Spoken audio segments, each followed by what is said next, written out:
Black Star Network is here. Oh, no punches! I'm real revolutionary right now. Support this man, Black Media. He makes sure that our stories are told. Thank you for being the voice of Black America, Roland. Stay black. I love y'all. All momentum we have now, we have to keep this going. The video looks phenomenal. See, this difference between Black Star Network and Black-owned media and something like CNN. You can't be Black-owned media and be scared. It's time to be smart. Bring your eyeballs home. You dig?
Today is Monday, April 1st, 2024, coming up on Roland Martin Unfiltered, streaming live on the Black Star Network. We are here in Nashville, Tennessee at Pleasant Green Baptist Church over the next 2 hours. We'll be talking about Tennessee State University being under assault. Republicans in this state not only vacating their Board of Trustees, but also refusing to fully fund the university. We'll also expand that to talk about the attack on HBCUs and how our HBCUs nationally are being grossly underfunded by various state governments. All of that and more. It's time to bring the funk on Roland Martin Unfiltered on the Black Star Network. Let's go. He's got it. Whatever the miss, he's on it. Whatever it is, he's got the scoop, the fact, the find. And when it breaks, he's right on time and it's rolling. Best believe he's knowing. Putting it down from sports to news to politics. With entertainment just for kicks, he's rolling. It's on go, roll, y'all. It's Roland Martin, yeah.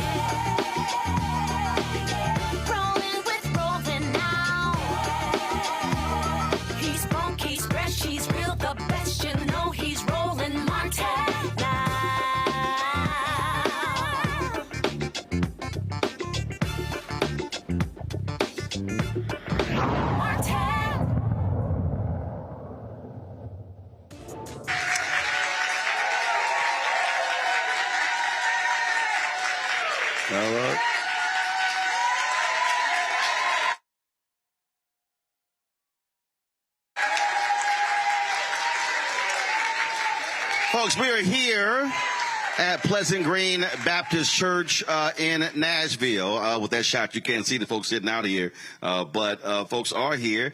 We've got Tennessee State University students, alumni, supporters as well. We've been talking about this story for really the last 15 months or so, what's been happening here in Tennessee, how this university has been under withering assault from Republicans in the legislature. The latest action, of course, was the vacating of the entire Board of Trustees, which took place on Thursday. Governor Bill Lee appointed new trustees to the board. The university has had 5 audits in 1 year.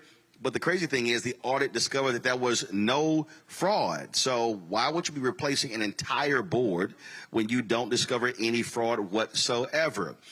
But a lot of this really began after they began to demand the money that they are owed. A committee determined a couple of years ago that Tennessee State was owed some $544 million. That is separate from the additional $2.1 billion the university is owed.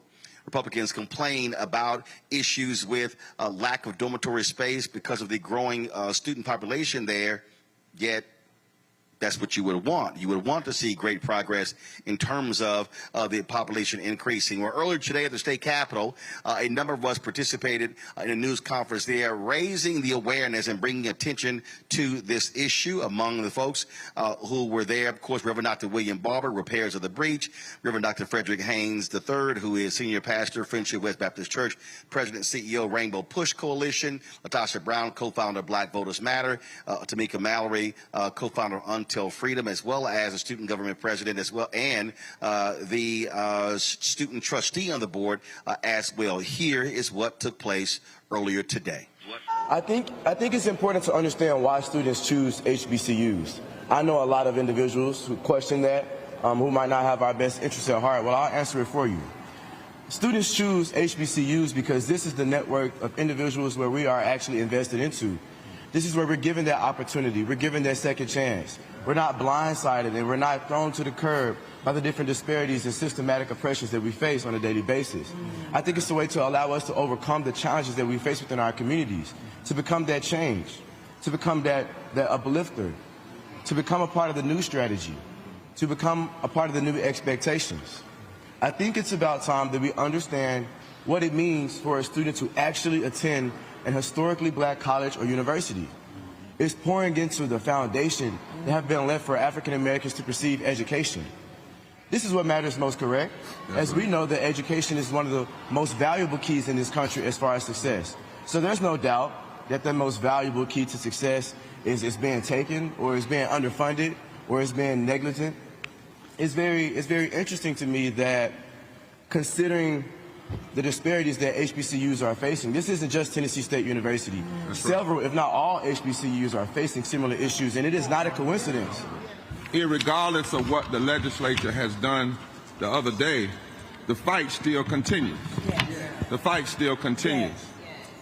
I am Reverend Bishop William Barber with Repairers of the Breach, and we have here today Roland Martin, we have Dr. Freddie Haynes, we have Latasha Brown, and Tamika here today. But I want to settle us in a couple of places before we move.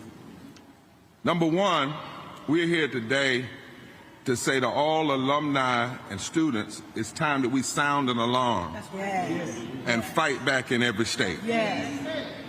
Number two, in every state, because all of the colleges that are underfunded, except for the Black University in Oklahoma, are in the former Confederate states. That's right. All of them that are underfunded. $12 billion, almost $13 billion of underfunding. And every one of those states should have black and white and brown people bringing lawsuits to guarantee that those schools are funded properly. All of them should be. We're here today to say that everybody that's concerned about this issue, and especially students, need to be registered to vote and use those votes to determine who sits in these legislatures. I come from Texas. We have a land-grant institution in Texas, Prairie View A&M University.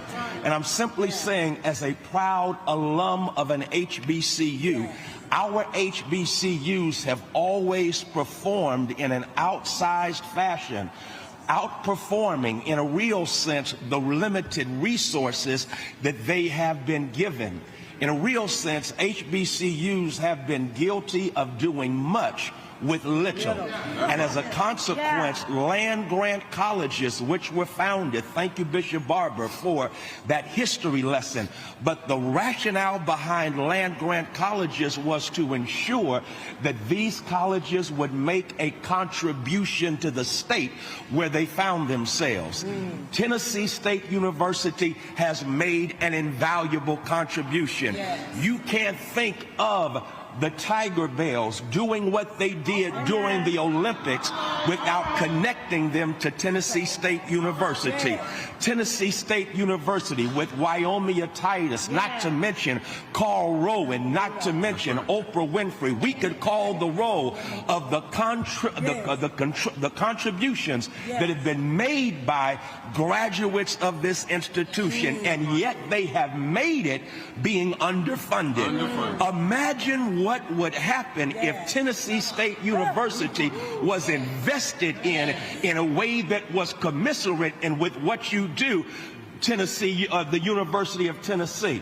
Imagine what would happen if these young men had the same resources, the same kind of access to housing, access to scholarships that those at other institutions have. We're simply saying that this nation, this state, is robbing itself of good resources when we do not treat Tennessee State University as we do others. And so we have come here to say with Bishop Barber and with these students that we're going to agitate, we're going to litigate, and we're going to legislate until education is equitable for all of us. And so, Bishop Barber, I simply add to what you've said, yes, we want education through agitation, litigation, and legislation.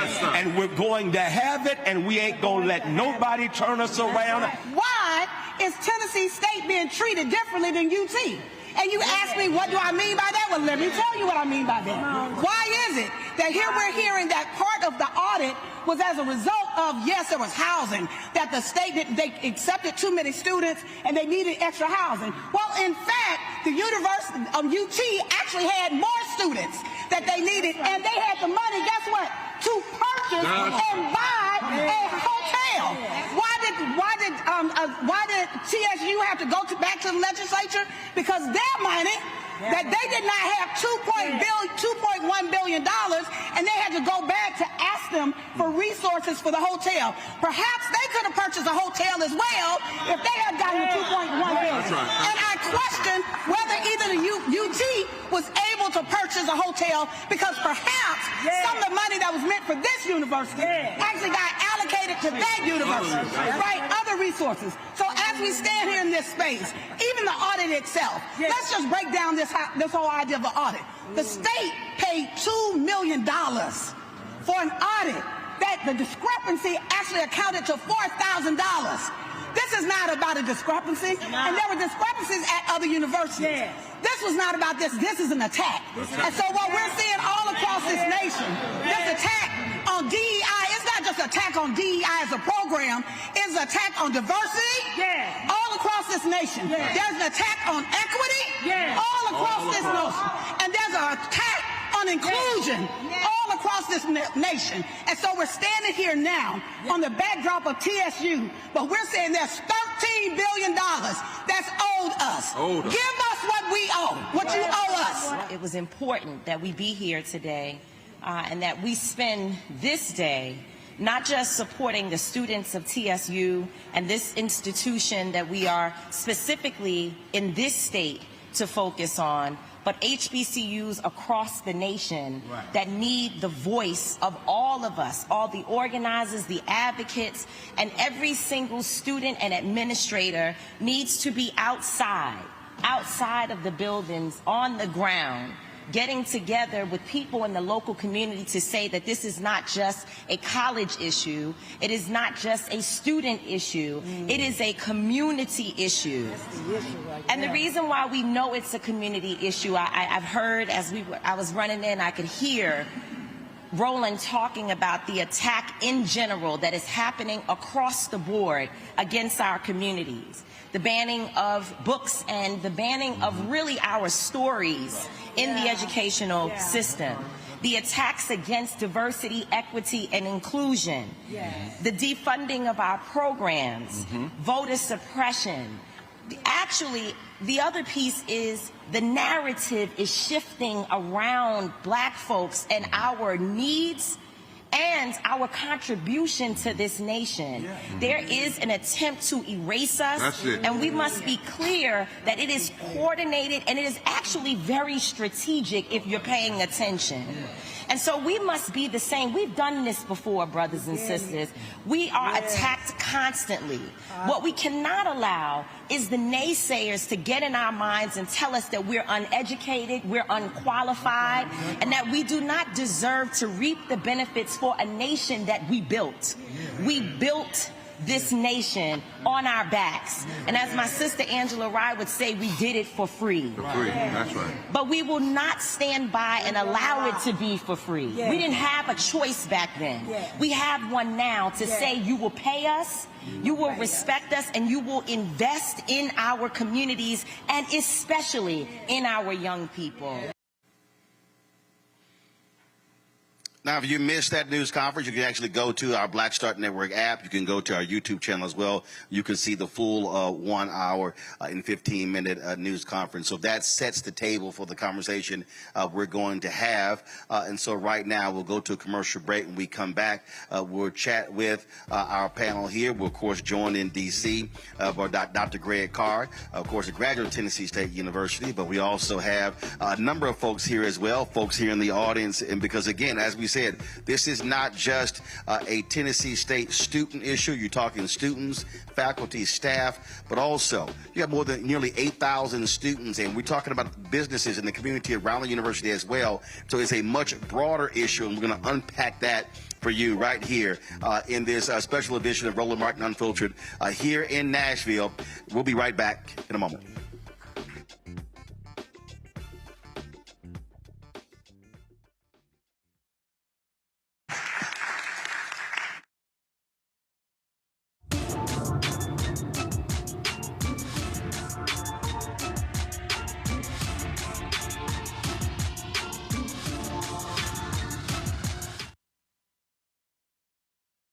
I'm Deborah Owens, America's Wealth Coach. And on the next Get Wealthy, you'll meet Jandy Turner, who took her love of sports, expanded her network, and created a thriving business. I settled on developing a golf event planning business, which in and of itself has been very viable for me. One of the things that I've learned from producing hundreds, if not thousands, of golf tournaments is that business gets done on the golf course. All on The Next Get Wealthy, only on Black Star Network.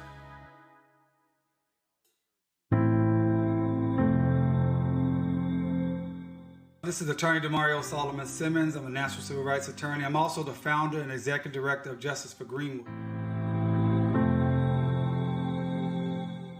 Many of you guys know I've been leading the fight for the last 2 living survivors and the Greenwood community overall. We have a historic hearing coming up on April 2nd at 1:30 p.m. in front of the Oklahoma Supreme Court. I need all of you to support us as we try to get justice for this issue for the first time in almost 103 years. Sign up to support us during this hearing on Tuesday, justiceforgreenwood.org/watch party, April 2nd, 1:30 p.m. We need your support, your messages, and your prayers. We appreciate you. Justice for Greenwood. As bad as Trump was, his economy was worse, and Black America felt it the most. He cut health insurance while giving tax breaks to the wealthy and big business. As president, I put money in pockets and capped the cost of insulin at $35 a month. There's a lot more to do, but we can do it together. Hey, what's up? It's Sammy Roman. Hey, it's John Murray, the executive producer of the new Sherry Shepherd Talk Show. It's me, Sherry Shepherd, and you know what you're watching, Roland Martin Unfiltered.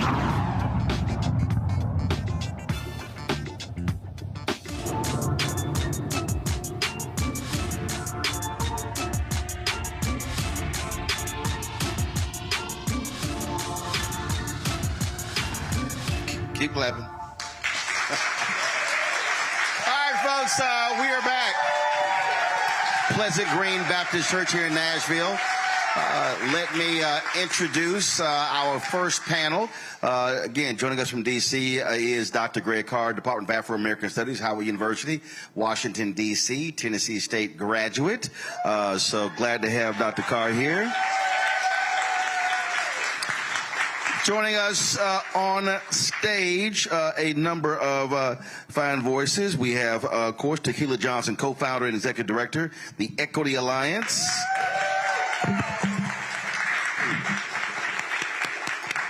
Kenny Smooth, Vice President, Urban Program Director at WQQK-FM in Nashville.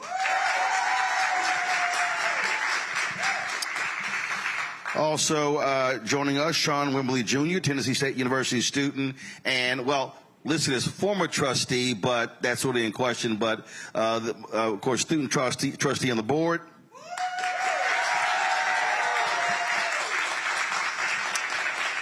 And Reverend Jeff Carr, founder of the Infinity Fellowship, and Greg's brother. There you go.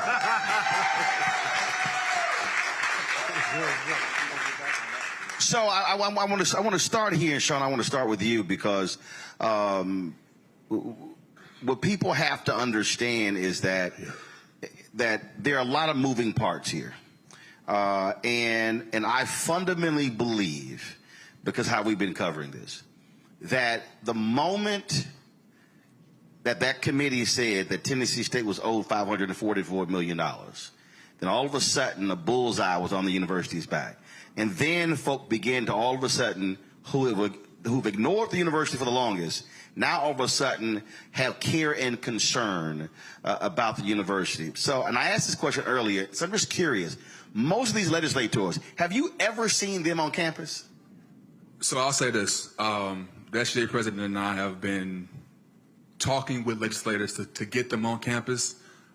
We were not able to get anyone on campus for the past, I want to say, year. Whenever the underfunding crisis first hit TSU, it was him and our initiative to work with legislators to get them to see the state of our campus. So the state capitol's in Nashville. Yes, sir. Tennessee State's in Nashville. Yes, sir. And the folk who are voting to fund Tennessee State can't even be bothered to visit the campus to see with their own eyes the state of the university. Yes, sir. And I'll speak and I'll say this. There have, I believe we may have one or two that came and visited, but we have whole groups, whole committees that are only about 10 minutes from our campus, and we couldn't get them to come out to see our dorms, see our pool, see our facilities, see the roofing in our academic buildings falling apart. I think one of the legislators that came to visit didn't come to see the issues. I believe that the person came to critique the school. So that's just my opinion. But when it comes to coming to see where the state of our university is in terms of not judging it in a negative sense, I don't think we've had that. See, Greg Carr, that for me is a problem. The problem for me is how are you going to be making decisions, funding decisions, and you don't even show up? You won't even come actually see it. You're making judgments, and you've never actually ascertained yourself what the needs are. Even the I would say the education committee or the appropriations committee. That to me shows how nonsensical all this is. That's certainly one way of thinking about it. Another way of thinking about it, Frank, that there are no humans at Tennessee State. See, what these white boys are doing, what these white nationalists are doing is what they've done since Tennessee State was founded, and certainly after the Cotton Curtain raised of Jim Crow. They don't have any respect for Tennessee State. They built a whole campus downtown called the University of Tennessee, Nashville. They took a lawsuit, the Geyer case, to eventually resolve that. They don't have to come to the campus because there's nothing there for them to see. They are engaged in the latest iteration of trying to take their school. And as my brother would tell you when he was student body president, what we would do is, oh, you don't want to come see us? No problem. We're coming to see you. We would go down to the legislature. You don't get to conduct general order of business without us there. And when they finally did that, I was one of the people who helped Avon Williams cut the ribbon when they renamed the campus. They were going to build a new campus. The whole point is ignore the HBCUs in the state capitals, control them without engaging anyone there, And we've got to reframe this to have a conversation about what is really going on here. This is about power. Power only respects a demand. It never has, and it never will do anything different. And that's, of course, what Frederick Douglass said. They don't have to come see. And we need to stop asking them to come see. No, you are against our common humanity. So at this point, we need to roll over you, and that means organizing people, regardless of race, regardless of class, regardless of background. Tennessee State is a jewel, and it's a jewel that they well know the value of because they have been attempting to get their hands on it for decades. Tequila, that point there, I mean, 10 years ago, there were 9,000 students at Tennessee State. You've got about 7,600 right now. And what's 6,000. 6,000. And which has also been an increase. So the number's been fluctuating there. And I've said this, and so this is not just Nashville. When I spoke at Southern, I said to them, you're in Baton Rouge, the state capital is right there. How is it that you haven't dropped the same number of folk who roll up to a homecoming on the state capitol when it comes to seeking funds? And so let's talk about that, because at the end of the day, as Greg says, they're not going to move until they feel pressure. And I appreciate the students who were there Thursday. I appreciate the students who've been there, but it can't be 10, 12, 15. They've got to look up one day and see nothing but blue and white in the Capitol Rotunda, and they got to see 2, 3, 5, 10,000 showing up saying, where's the money? What have y'all been doing to educate, to get folks here to understand that they've got to be in this fight, not just have a few activists doing it? Yeah, you know, that's a great question. I tell people all the time when we talk about Tennessee, Tennessee is 51st in voter turnout. We are dead last, a state where Dr. Martin Luther King Jr.'s life was claimed, the state where the KKK was founded. And that is strategic and that is intentional. And so one of the things that we've been doing is starting off with having conversations like this where we can begin the healing process. Because part of the reason why we are not showing up in droves is because we're divided and pointing fingers and trying to figure out whose deal is it anyway. Is it the students' deal? Is it the community's deal? Or are there a few legislators in there making deals on our behalf? And so we have to heal, one, but two, we have to have safe spaces like this where we can call a spade, where we can say, what do we need to do to get what we want? At the end of the day, appointing black faces in high places is all good, but it's not good if it don't come with that $2.1 billion. So we have been really hitting the ground, hitting the pavement, one voter at a time, registering people to vote. We have a student that's working with us at TSU, a student that's working with us at FISC, and we're really trying to educate them, but also give them the tools to be able to advocate for themselves. It's not just enough for me to show up when something hot happens. We have to empower people who are directly impacted, meaning the students, the community, the business owners, and so forth. Jeff, speak to when you were a student, walk us through that process. How did you get the student attention to understand that, hey, yes, we're in school, we're trying to get our degree, we're trying to graduate, but you got to fight for some stuff while you're here? You know, I'm glad you brought that up, Uncle Roro. And I call you Uncle Roro, though you're younger than me, brother. But I want to say welcome to the city and thank you for shining a light. I told you. You said you were coming. I told you we were coming. I told you last year we were coming. I thought you said you were going to come, and you said you did, true to your word. Well, I had pushed a lot of other civil rights folk to do this, and a lot of them were unresponsive. So I said, fine, we gonna come. Oh, no. They on a text message, and I told them. And so they've been unresponsive, and they gonna hear from me again. But yeah, go ahead. Welcome to Nashville leadership, brother. See, there's a reason why I don't come out much. It's because I have a light switch that doesn't have a dimmer. It's either 0, and let's keep this peaceful, or it's 1,000, and the heat is on. So I want to give you a little audience and occasion note here as I tell you about the history of that. We're in Nashville. So in D.C., I'm Greg's little brother, Jeff. In Nashville, Greg's Jeff's brother. And the reason why I say that is, and my brother and I know, we're going to laugh about this because My brother and I share a distinction of being the only two biological brothers to both be Student Government Association president at Tennessee State University. My brother was the 47th, 1986-87. I was the 50th, apparently, the 89-90. When my brother was SGA president, he secured a promise from the governor in something called the Master Plan to invest in Tennessee State University because for 75 years we were operating at half the appropriation than the other schools. This led to the stipulation of settlement, the Geyer settlement, the case that we have all been talking about and you've been highlighting on your show for the last several months. This is a moment, however, where we see it.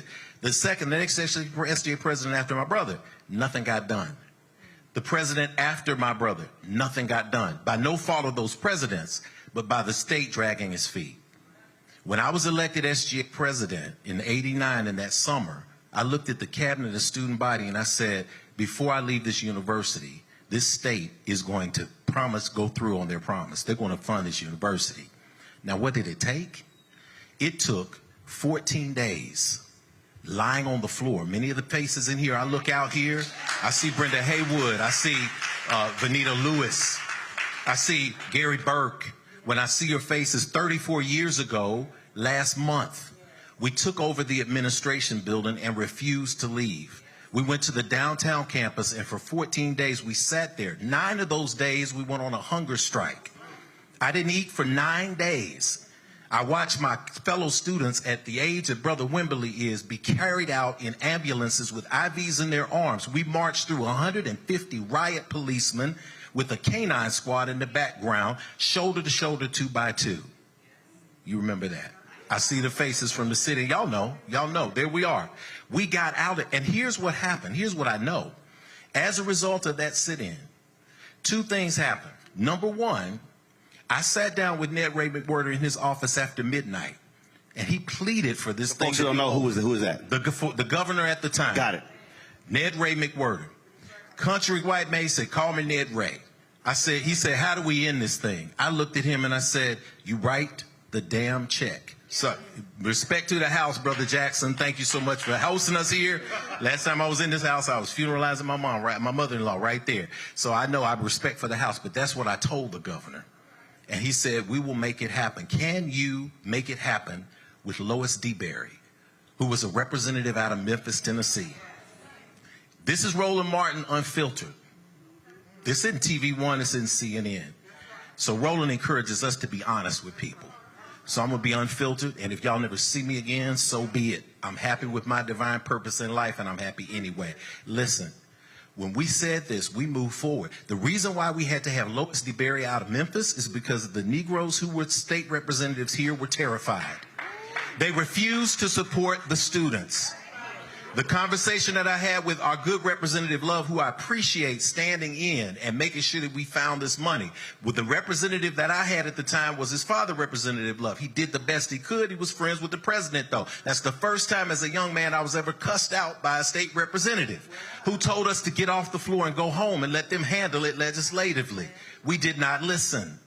We started with the conditions in the dormitories. We started with no hot water. We started with no security on campus, and MTSU 28 miles up the road had all of that and more. That's what ignited the students to a point where they say, I am willing to risk life and limb to make a change.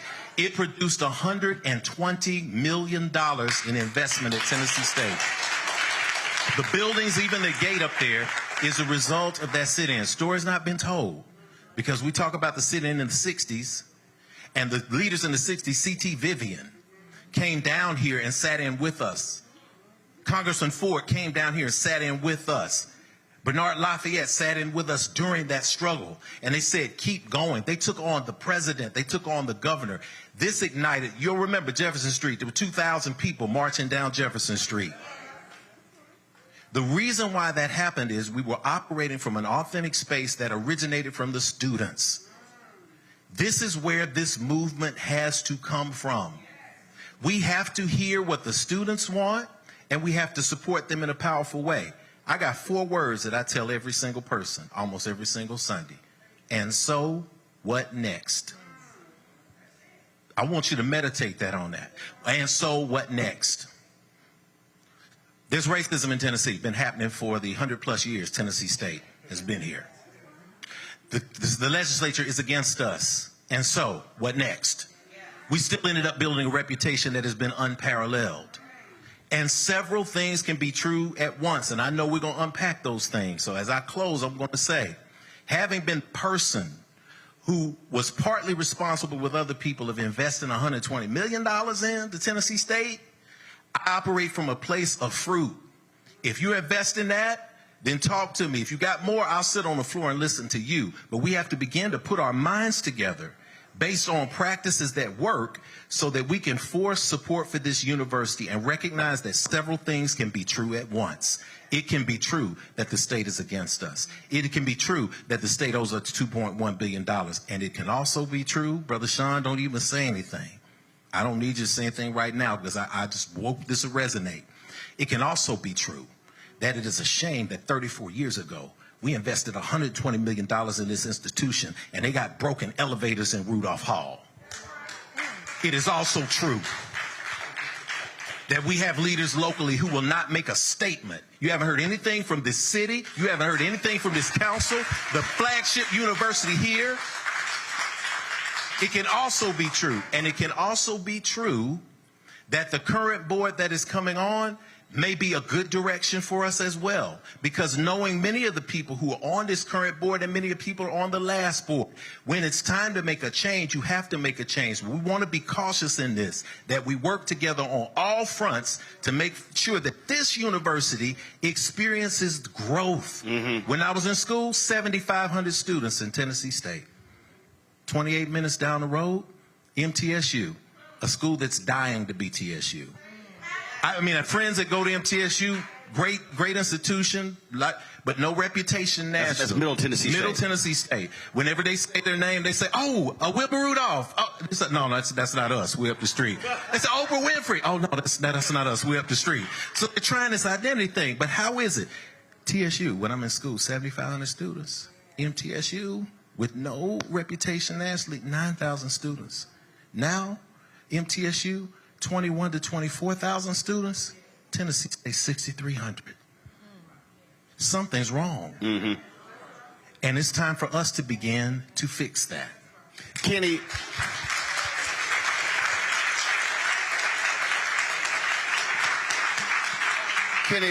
what are you hearing? Are people talking? What are they saying? Is this top of mind, or are folks just focus on other trivial stuff? All right, let me say my disclaimer stuff. What I'm saying is from Kenny Smooth, not necessarily reflective of Cumulus Media or 92Q. Y'all heard me say that, right? Okay, cool. You know, there is concern, you know, when I'm on the air or when I'm on my morning show, you know, people do chime in once the topic comes up and want to know, you know, what's happening, who's doing what, are the representatives saying anything, are their leaders leading? And so, you know, I try to give them as a direct and as positive an answer as I can, but, you know, they can also see what's going on. They see that the traction is going away from where you wanted to go. So it's not going in a direction that we thought the leadership would be at the time. But we do know there's a lot of concern. There's a lot of concern for it. But, you know, of course, we got to make sure that we're not getting so caught up in Diddy that we're not paying attention to what's going on. And it's a lot of that, you know, so I try to make sure that I put some balance into it, and we're going to do a little bit of both because, you know, people need to know what's going on. And it can't be all jokes and games all the time. It's got to be some serious content in what we're doing. So we try to make sure we do that. Absolutely. Hold tight 1 second. We're going to go to a break. We're going to come back. We could pick up more of this conversation. And not just in terms of, I want to pick up on something that we come back that Jeff said. Leadership. Where is leadership? First, where is leadership? Two, is there leadership? And are folk willing to challenge leadership and potentially remove them for being barriers to progress? So we're going to do that. We come right back, folks. We're here for our town hall on Tennessee State University, the state of our HBCUs here in Nashville. Back in a moment.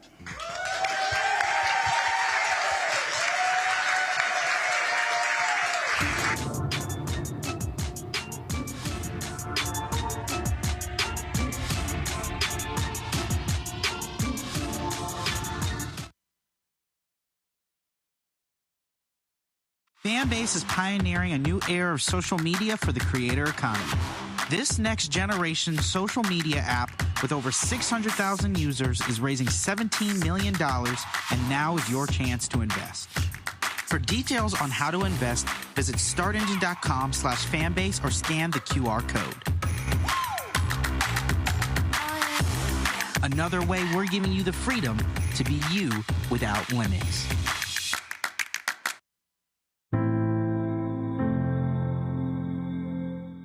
This is Attorney Demario Solomon Simmons. I'm a national civil rights attorney. I'm also the founder and executive director of Justice for Greenwood. Many of you guys know I've been leading the fight for the last 2 living survivors and the Greenwood community overall. We have a historic hearing coming up on April 2nd at 1:30 p.m. in front of the Oklahoma Supreme Court. I need all of you to support us as we try to get justice for this issue for the first time in almost 103 years. Sign up to support us during this hearing on Tuesday at justiceforgreenwood.org/watch party, April 2nd, 1:30 p.m. We need your support, your messages, and your prayers. We appreciate you. Justice for Greenwood. I'm Dee Barnes, and next on The Frequency, Beyonce has always been country. We're talking to music, pop culture, and politics writer Taylor Crumpton about her new article on Beyonce's new country songs and how country music has always been part of Black culture. Since the release of Texas Hold'em in 16 Carriages, there has been a definition of what Black country music is and a definition of what white country music is. White country music historically has always won the awards, have always got the certifications. Black country music has not. This is a conversation you don't want to miss. That's next on The Frequency on the Black Star Network. Hello, we're the Critter Fixers. I'm Dr. Bernard Hodges. And I'm Dr. Terrence Ferguson. And you're tuned in to Roland Martin, Unfiltered.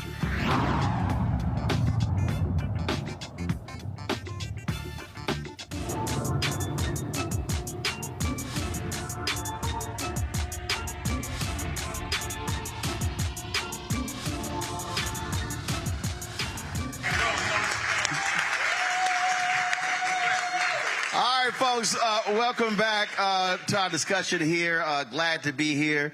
We're talking about Tennessee State, but this really, folks, is emblematic of what we focus on all the time, really, on our public HBCUs. Last year, we had a town hall at Bethune-Cookman around this sort of same time, talking about what's happening there and leadership and failure of leadership in so many different areas.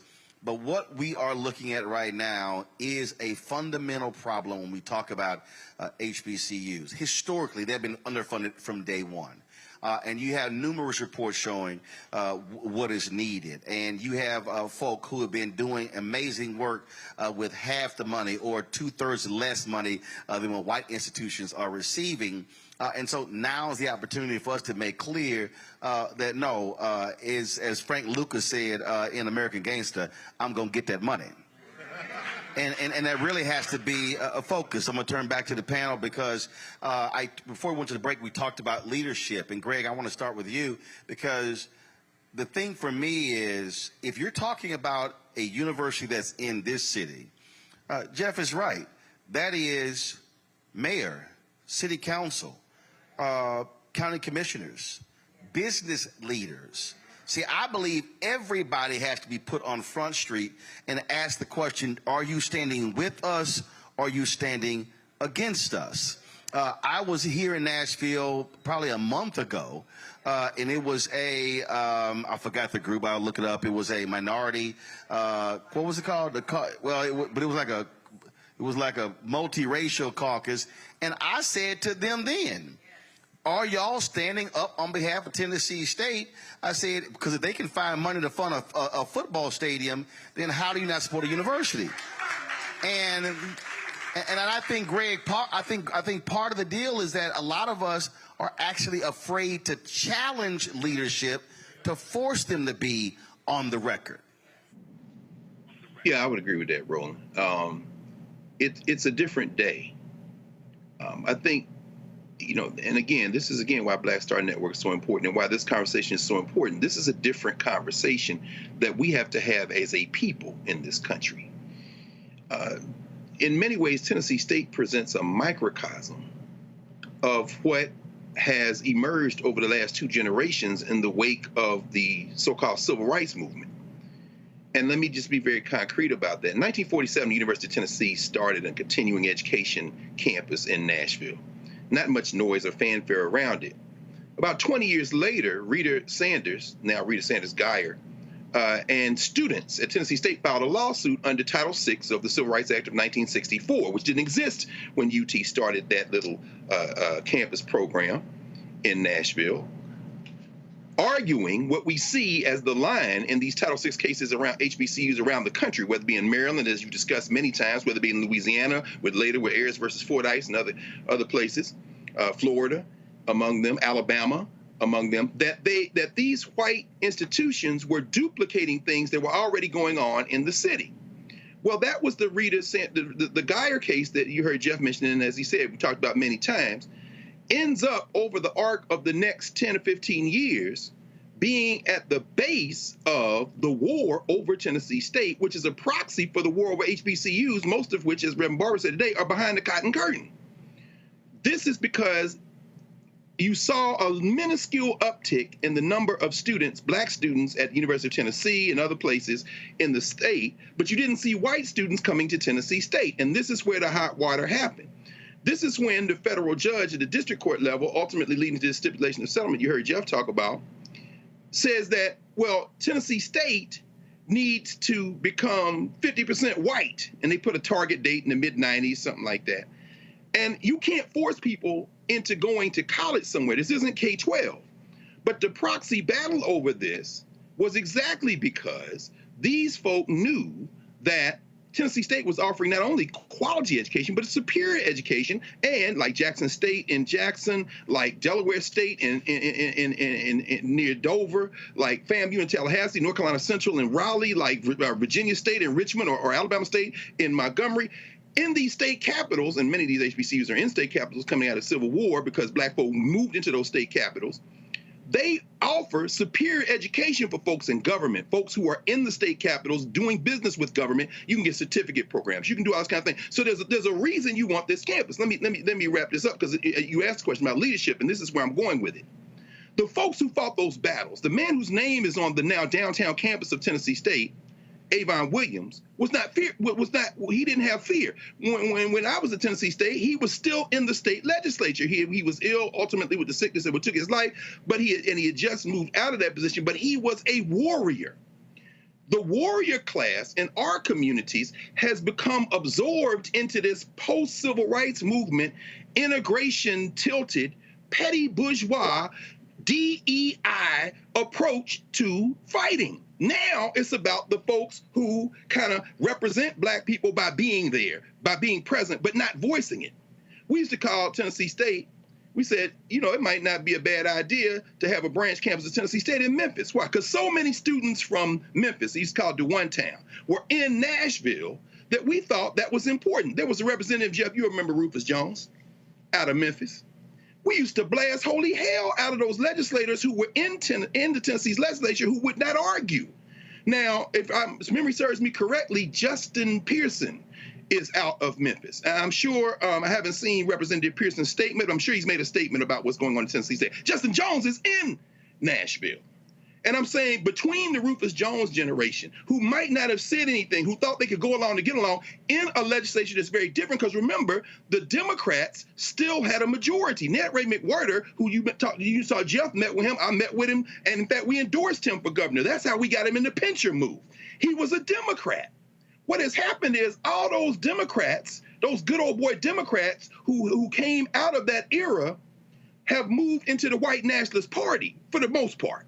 And what they left in the Democratic Party is any sense of broad-based coalition politics. What they took into the Republican Party is their white nationalism. So the ground has shifted under our feet. And I'll end with this for now. Leadership now suffers because we don't have the momentum of memory. See, this is a problem. When you have people come into leadership who have not come out of black communities with long-range struggle, who have not sat with elders, with people who are in the community to understand that they are receiving a baton, but who are quick to jump up and say, we have the baton. You don't even know what a damn baton is. You don't understand. Individuals don't be institutions. These white boys have institutional memory. These hillbillies in the state legislature now, the ones who have been interfering with Tennessee state leadership for generations, Otis Floyd, who has got his name on the student center that Ned Maker-Werder gave that money to have built. Otis Floyd was handpicked by them to be a person they could kind of manage. And guess what? When he left there, what? Middle Tennessee State University, the State Board of Regents, they've got Negroes they picked that they can manipulate. But then we show up, each generation, without that playbook, without the momentum of memory, then has to start from scratch. And we cannot do it that way. We need leaders who understand the history, and then they can plug in their techniques, their strategies into a long arc of history. And that is something I think this conversation we're having tonight will go a long way toward helping us do, not only in the state of Tennessee with Tennessee State, but at all our HBCUs who have something similar in terms of the arc of struggle that we're engaged in. See, folks, the reason go ahead.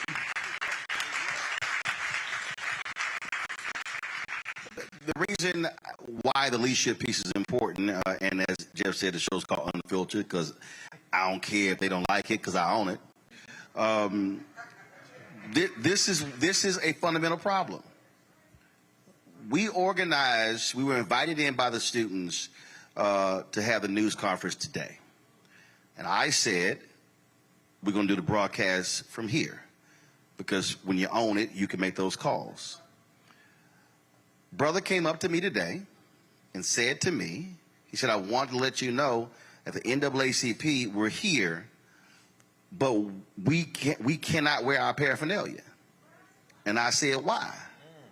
He said to me at the state conference of the NAACP, sent them a note saying that because they did not get approval for this protest, they could not wear any NAACP gear.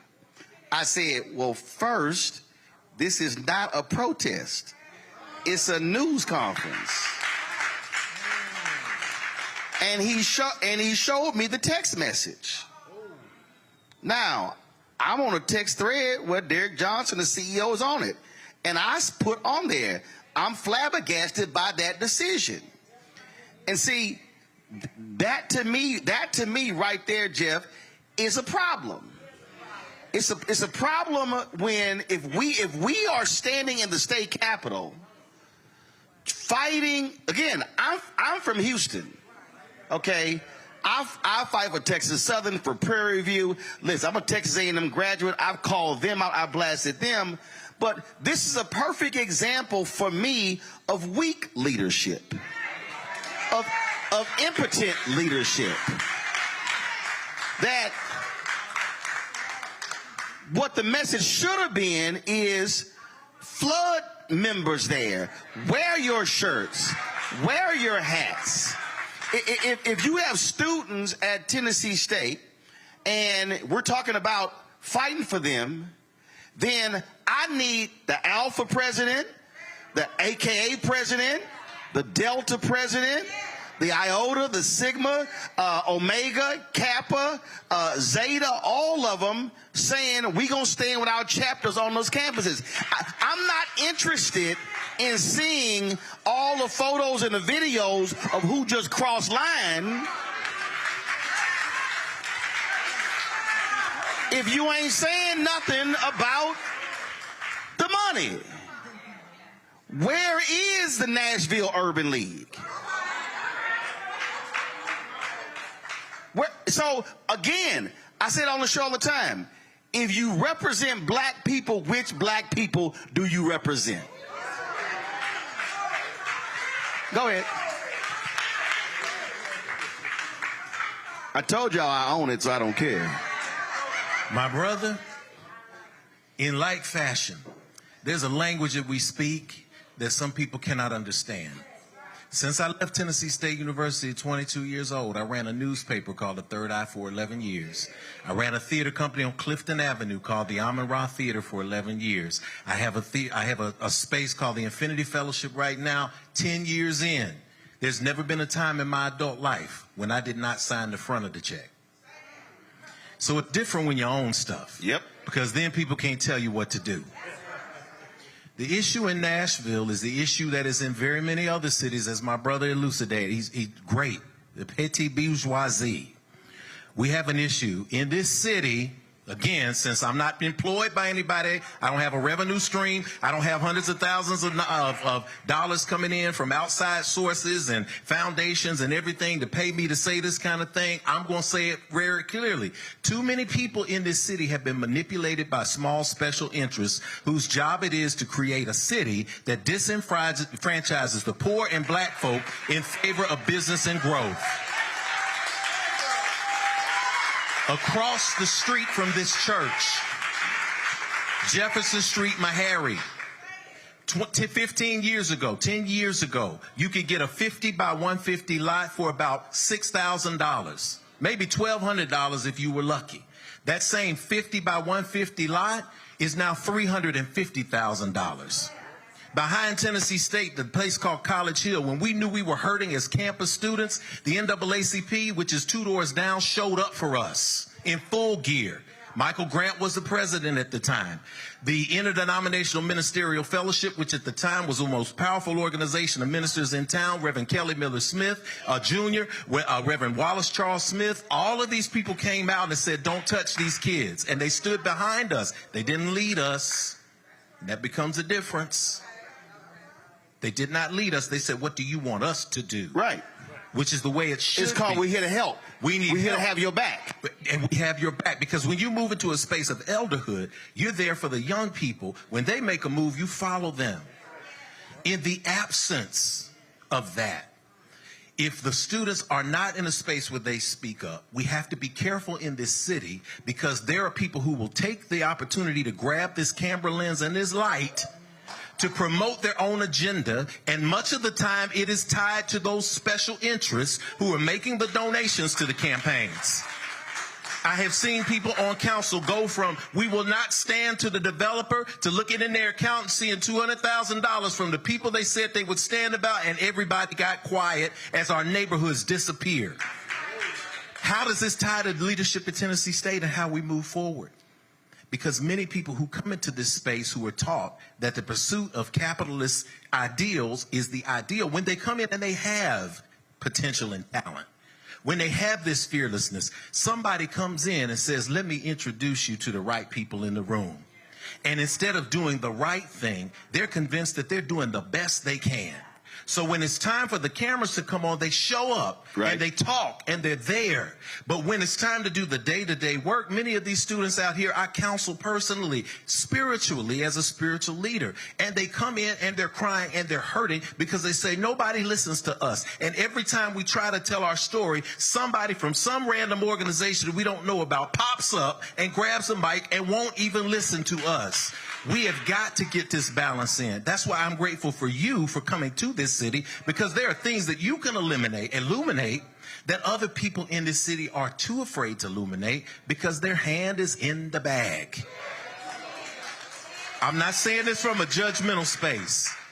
Listen, my wife and I got 5 kids. I got 2 adults, 1 adult in about 2 days. They're sitting in the back row back there. 3 of my kids are in this space today. So I want them to hear this. Because one thing as owners, Roland, one thing that I can say my kids have never seen me do. They've never seen me be one person when I'm in these places and somebody else when I get home. And a lot of our young people growing up are seeing that when they go home. So they're learning to play a game. Right. So this transparency as it comes to the university is, what are we, this generation, willing to sacrifice to make sure that the next generation can be here? And some of that falls externally and some of it falls internally. The board had an opportunity, if I can talk real, to say let go of 3 people. The deal is you let go of 3 people, we're going to keep 5 in place. Now, as an owner and as a person who advises nonprofits professionally, that's real simple math to me. You line up 8 people and you say, who's brought in the most resources? Let's rank them 1 through 8. The bottom 3, write the letter in 15 minutes. There you go. And let's keep control of the school. Yeah, but one of the fundamental problems is that when we look at many of our black institutions, we got folk who sit on boards who haven't contributed a dime, who've raised no money, but will be the first one to show up when it comes to the reception. Yes. Look, I've sat on. You've seen it. I ain't got. Listen, I've sat on numerous boards, and I remember I was on the board of the National Association of Black Journalists, and somebody gave us $10,000, and people were all excited. They were like, "Roland," they're like, "You okay?" I'm like, "I'm sorry, about what?" They were like, "When you talk about the donation," I was like, "I don't mean no disrespect, but that's $10,000." Local chapter. I said, that wasn't national. that was national. I said, I don't get excited by $10,000. Now, but then here's what I did, though. I stepped back and looked around the room. There's 15 people on the board. I guarantee you only 3 of the people on the board had ever negotiated a 6-figure salary. How about that part? So for somebody who's making $40,050, $10,000 is huge. Yes. When you made $1 million plus, $10,000 is small. But when you also you have big problems, you need big checks. Yes. So part of this deal is when we talk about leadership, our community is easily bought off by the least expensive Negro. There it is. That's plantation politics, though. What we have to understand about the nation, the framework is politics. This is the show every day, so yeah, I know. y'all know. Look, man, this ain't nothing new for how we do the show every day. This is unfiltered for real. This is plantation politics, and I want everybody to understand this. Those of you who've been in a corporate environment, you experience it too. Yep. You're successful, and they say, we like you. We want you to do your assistant VP job, and we also want to make you director of diversity, and we want to make you all that, but they don't increase the salary. That comes and from you have no budget, and all you have is a secretary. How about that? The plantation politics is simple when it comes to people who look like us. We want maximum return for minimum investment. Yep. You need to be happy for that $10,000, although we gave another organization $150,000. There you go. But when we began to talk like this, when we began to have this conversation like this, that's why this network is so important. You're not going to have this conversation on CNN, I guarantee you. You're not going to have this level of truth, but it's going to make you think. Even if you get angry, you're going to think, whose side am I willing to be on? There you go. And what legacy do I want to leave in the world for people after I'm going to say? Because Walter S. Davis, William Jasper Hale, Frederick Humphreys, all of those ancestors there, they left a proud legacy. So it's time for us to now ask the question as we continue on tonight. Yep. What will be said of us and what we put into the atmosphere? Sean, so again, so folks understand, the legislation vacated the board, but the reality is you as a student trustee and the faculty trustee are not chosen by the governor. You're chosen by is it because you chose, who actually chose you to be on the board? So the students, they pick us first through an application process. Got it. Then from there, the president's cabinet interviews the 3 finalists, and the board approves the final finalists. But the board has the ultimate say-so on who they want to serve as student trustee, and I believe the same process is in place for the faculty trustee as well. So, so right now, folks, what's your status? Are you student? You're a student, not student trustee. No, sir. So you're gonna have to go through. So with this new board, go through that process. Yes, sir. I'll dare say this. I believe, and I saw a lot of people. I saw a lot of statements that people said, thankfully they chose all Tennessee State graduates. This is just me, and y'all tell me if y'all agree. That's fine. This is what I believe all the folk involved should say when they have that first meeting. All y'all should show up and say, is this board going to go on record today with a resolution demanding the full funding from the Tennessee legislature? If they don't do that on day one, my deal is I ain't support none of y'all. Because at the end of the day, I believe that and again, I don't know none of them. I saw all the names, but they had to be challenged on the first day saying, are you going to demand and be on? They can pass a resolution calling on the legislature to fully fund Tennessee State, the full $544 million plus the $2.1 billion. And that's the kind of pressure that has to be applied, because now is not the time for go along to get along. I agree. I think in the press conference I mentioned right now, us begging and us asking and requesting, there's no more time for that. And I think that I wanted to add to someone's point when it came to leadership. Like our leadership right now, in my opinion, as a student on campus, I've been in this role for 2 years, been here for 4 years, and I've had a hard time understanding who I'm following. The leadership seems fractured. So when I got into the role and tried to address these concerns, it was almost like I was in a place of limbo. And so I'm trying to reel all this back into moving forward, and now I'm graduating when it comes to 2025 and beyond. The next leaders, student, administrative, across the board, we have to change our strategy.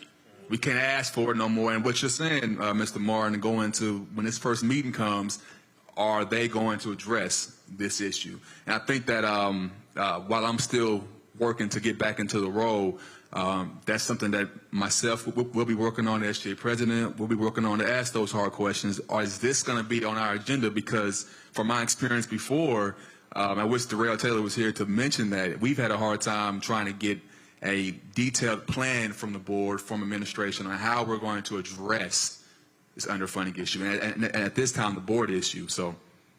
See, and also, so let me just reach out this here before I go to Tequila. So, so Kara, hurry up, finish texting.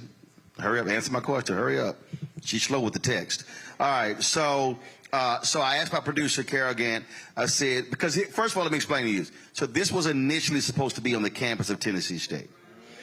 And that's where it's supposed to be. That's where we wanted it to be, because we actually wanted this to be a forum for as many students to attend as possible. But, you know, look, you got, because of all this drama, okay, what's going to happen? So it's kind of like, hey, needs to be moved off campus. Okay, fine. I do want to hold this on campus, so I got a problem coming back. And I then said, look, I told Carol, invite the new people appointed. So we did. So we contacted all of the newly appointed board members, except Kevin Williams. We couldn't find contact info on Kevin Williams. Anybody got it, let me know. We will call him. And the only trustee the only appointee that responded was Charles Trauber. Carol said that he told us he had another commitment tonight, but we did invite him to come on a future show, and then we'll see if he takes up on our invitation. Because, see, my whole deal is I ain't going to problem talk to anybody. But they need to be on record as to where do you stand when it comes to the money. And Tequila, the same thing for the entire Tennessee Black Caucus and the full Democratic Caucus. Listen, we've been inviting the Democratic caucus chair, hasn't come on. We're going to keep calling her, because my deal is I need everybody on record. You got to be on record. I don't, the backroom stuff, no, I need you on record. Because once somebody is on record and up front, then we can say, now, hold up, no, on this date you said this here. And to me, when it comes to this here, the entire Black Caucus, not just a couple of people, not just Senator Oliver, not just Representative Love, but the entire Black Caucus should, I dare, you know what, forget that. This week, I believe this group should be demanding that the Black Caucus release a statement this week calling for the full funding of Tennessee State University as a body, and then the full Democratic caucus should be calling for that as well, to establish a marker, if you will, on how to move forward. I agree with you 100%. I mean, you said it. The full Black Caucus, and I will go so far as to say our city leadership and leadership in Memphis as well, considering we have a lot of students that go to Tennessee State that are coming from Memphis City Council, Nashville City Council, and mayors. Right. So here's why I'm sort of laying it out that way. Okay. So if one hitting the new board, y'all got to be on record. Now you got that in hand. Black Caucus, y'all got to be on record. Now you got it in hand. So now when you go to Nashville City Council, now you're like, where you at? Right. You got these two. Then, okay, County Commission, where you at? But can we Memphis talk unfiltered, Memphis City Council, where you at? And now, because then if somebody then goes, yeah, we ain't sure, hold up, now we got 3, 4. Oh, you don't stand with us? But can we talk on Yes. Do we even have a caucus? Is our caucus even caucusing? Because from what I'm getting, from what I'm hearing from alumni, from what I'm hearing from people sitting in those seats, from what I'm hearing from lobbyists, is that there are 4 different deals being passed around within the Black Caucus. And we are in a Republican trifecta. So before we can even begin to try and pull a caucus to do something, we need to pull them together and hold them accountable. And we need to tell them what we want. They work for us. Right.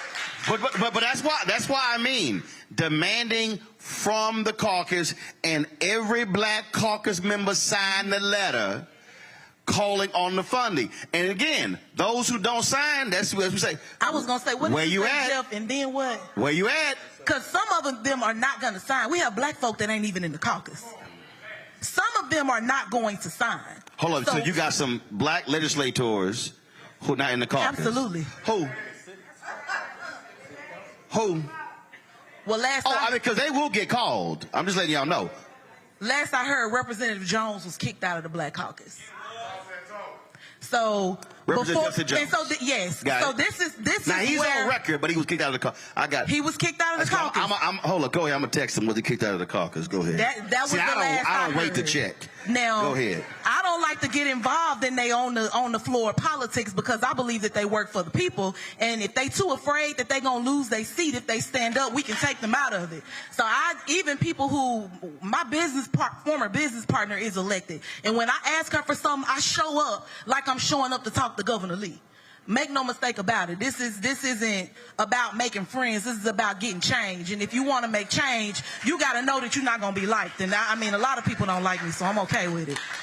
So I'm going to go to a break. We're going to come back, but I want to talk about, when we come back, I'm going to bring on a couple other people, because I want to talk about how all of the people who are fighting for Tennessee State, are they working together? No. That's why we're going to talk about Absolutely next. not. That's a good one. You're watching Roland Martin. I told y'all I ain't got no problem talking about stuff. This is how we do. This is every day. You're watching Roland Martin Unfiltered on the Black Star Network. All right, so...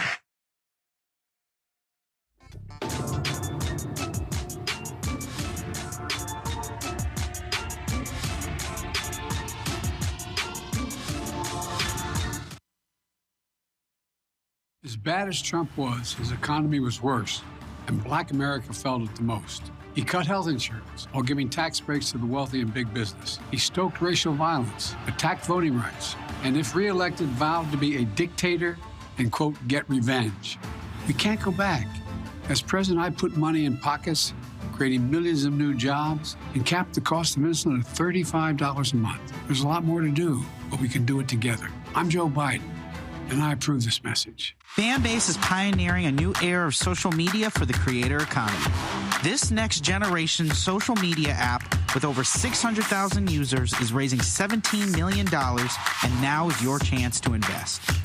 For details on how to invest, visit startengine.com/fanbase or scan the QR code. Another way we're giving you the freedom to be you without limits. Janet actually called me, and she said, do you remember us having an argument in the studio, whatever? And I said, no, not really, because we never argued in the studio. And she said, well, there's this piece we found, and can you come over and watch it with me? And I said, sure. And I went over and watched it, and I loved it. I just started laughing. I said, this is great, Janet. And she said, okay, so you're okay with this? I said, yeah, I'm fine with it. Because literally, we worked together for, I don't know how many days we've been in the studio together, and literally we had maybe one argument like that, right? And it was captured. But of course, that's the thing that absolutely people want to see. But yeah, that kind of thing happens. Some days that's with your voice isn't good today. Let's just go see a movie, or let's go just chill, or some days it's tough love, like you got to do that again.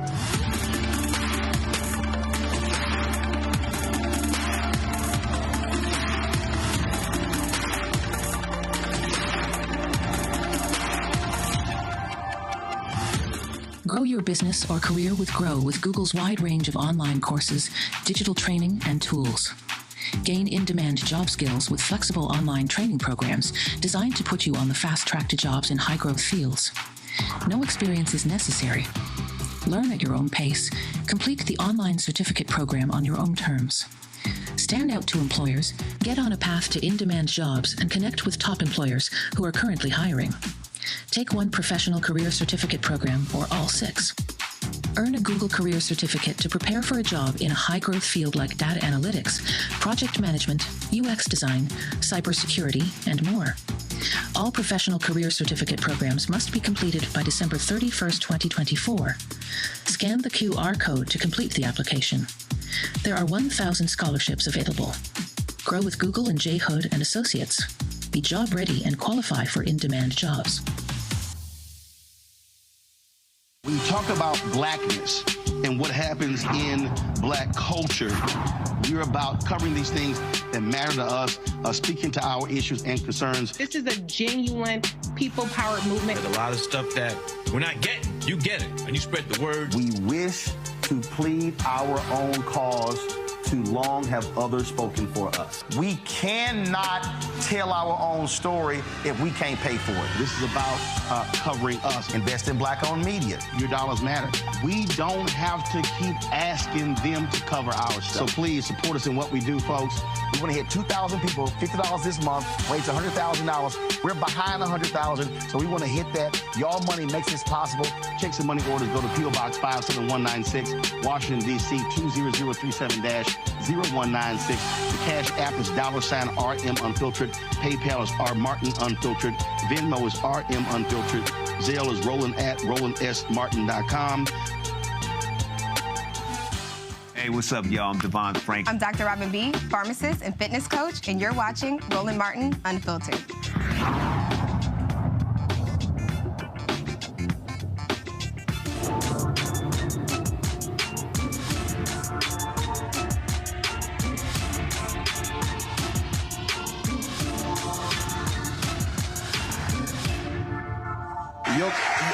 Your cue is off. Hey, folks, welcome back. We're at Pleasant Green Baptist Church here in Nashville for our town hall regarding Tennessee State and our HBCUs. Added 2 more folks to the panel. Reverend Chris Jackson is a member of the Save TSU Coalition. Also, Reverend Barry Barlow, the TSU Community Coalition member as well. Glad to have y'all here. Still on the panel, Jeff Carr as well as Tequila Johnson. Of course, Greg Carr is back in the studio out of Washington, D.C. Glad to have everybody here. So let me deal with this here because folks, I got lots of folks who've been texting, emailing, and what always happens, we talked about it earlier, a lot of folk want to be on TV. A lot of people want to be talked to. A lot of folks say they've been working, they've been on the ground, they've been doing stuff. And I get it. And the reality is everybody can't be on. Everybody can't be on a panel. Everybody can't be on air. Everybody can't be doing that. But it does raise a question, though, because whenever I come into cities, I hear all kind of stuff. I hear they ain't doing this, they not doing that. What are they really doing? What are they really doing? And so I have to put this out here, and I said it before we went to break. There are a lot of players. There are a lot of pieces. There are people doing stuff. And I dare say, and this is not just dealing with Tennessee State, that one of the fundamental problems in the black community nationwide, is that we are operating in individual silos.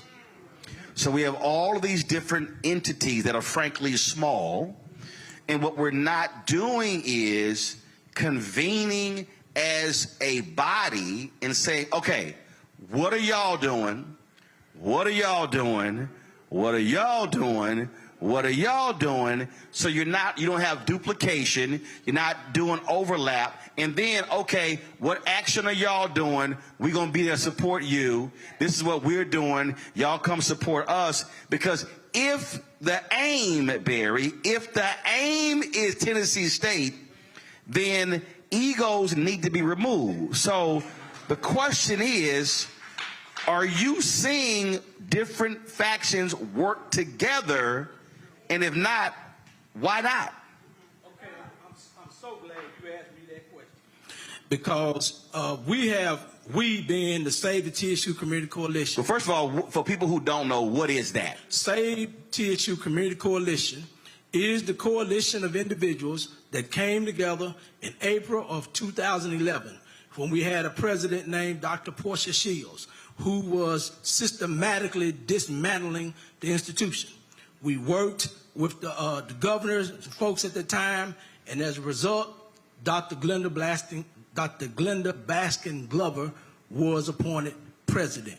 So that's who we are. That's our history. We were started by the famed, partially started by the famed civil rights leader, Kwame Lillard, who now Kwame Lillard Hadley Park is named for. So that is our history. So what we have been doing even now for about the past 2 years is talking to folks. I've been dying to say, in February of last year, we packed out. Where you stood today, you could not have stood in February of last year. But ever since March of last year, folks, different groups, have been doing whatever, sabotaging our town halls, not showing up. We put out flyers that don't show up. I'm in a group chat. As you see, I'm a Sigma man, you're Alpha man. I'm on a group chat with 800 members of the D9. That one group. 800. They're not here. And I'm like you, unfiltered, call it out. They're not here. Aside from that, I am the chair of the Nashville branch of the NAACP Education.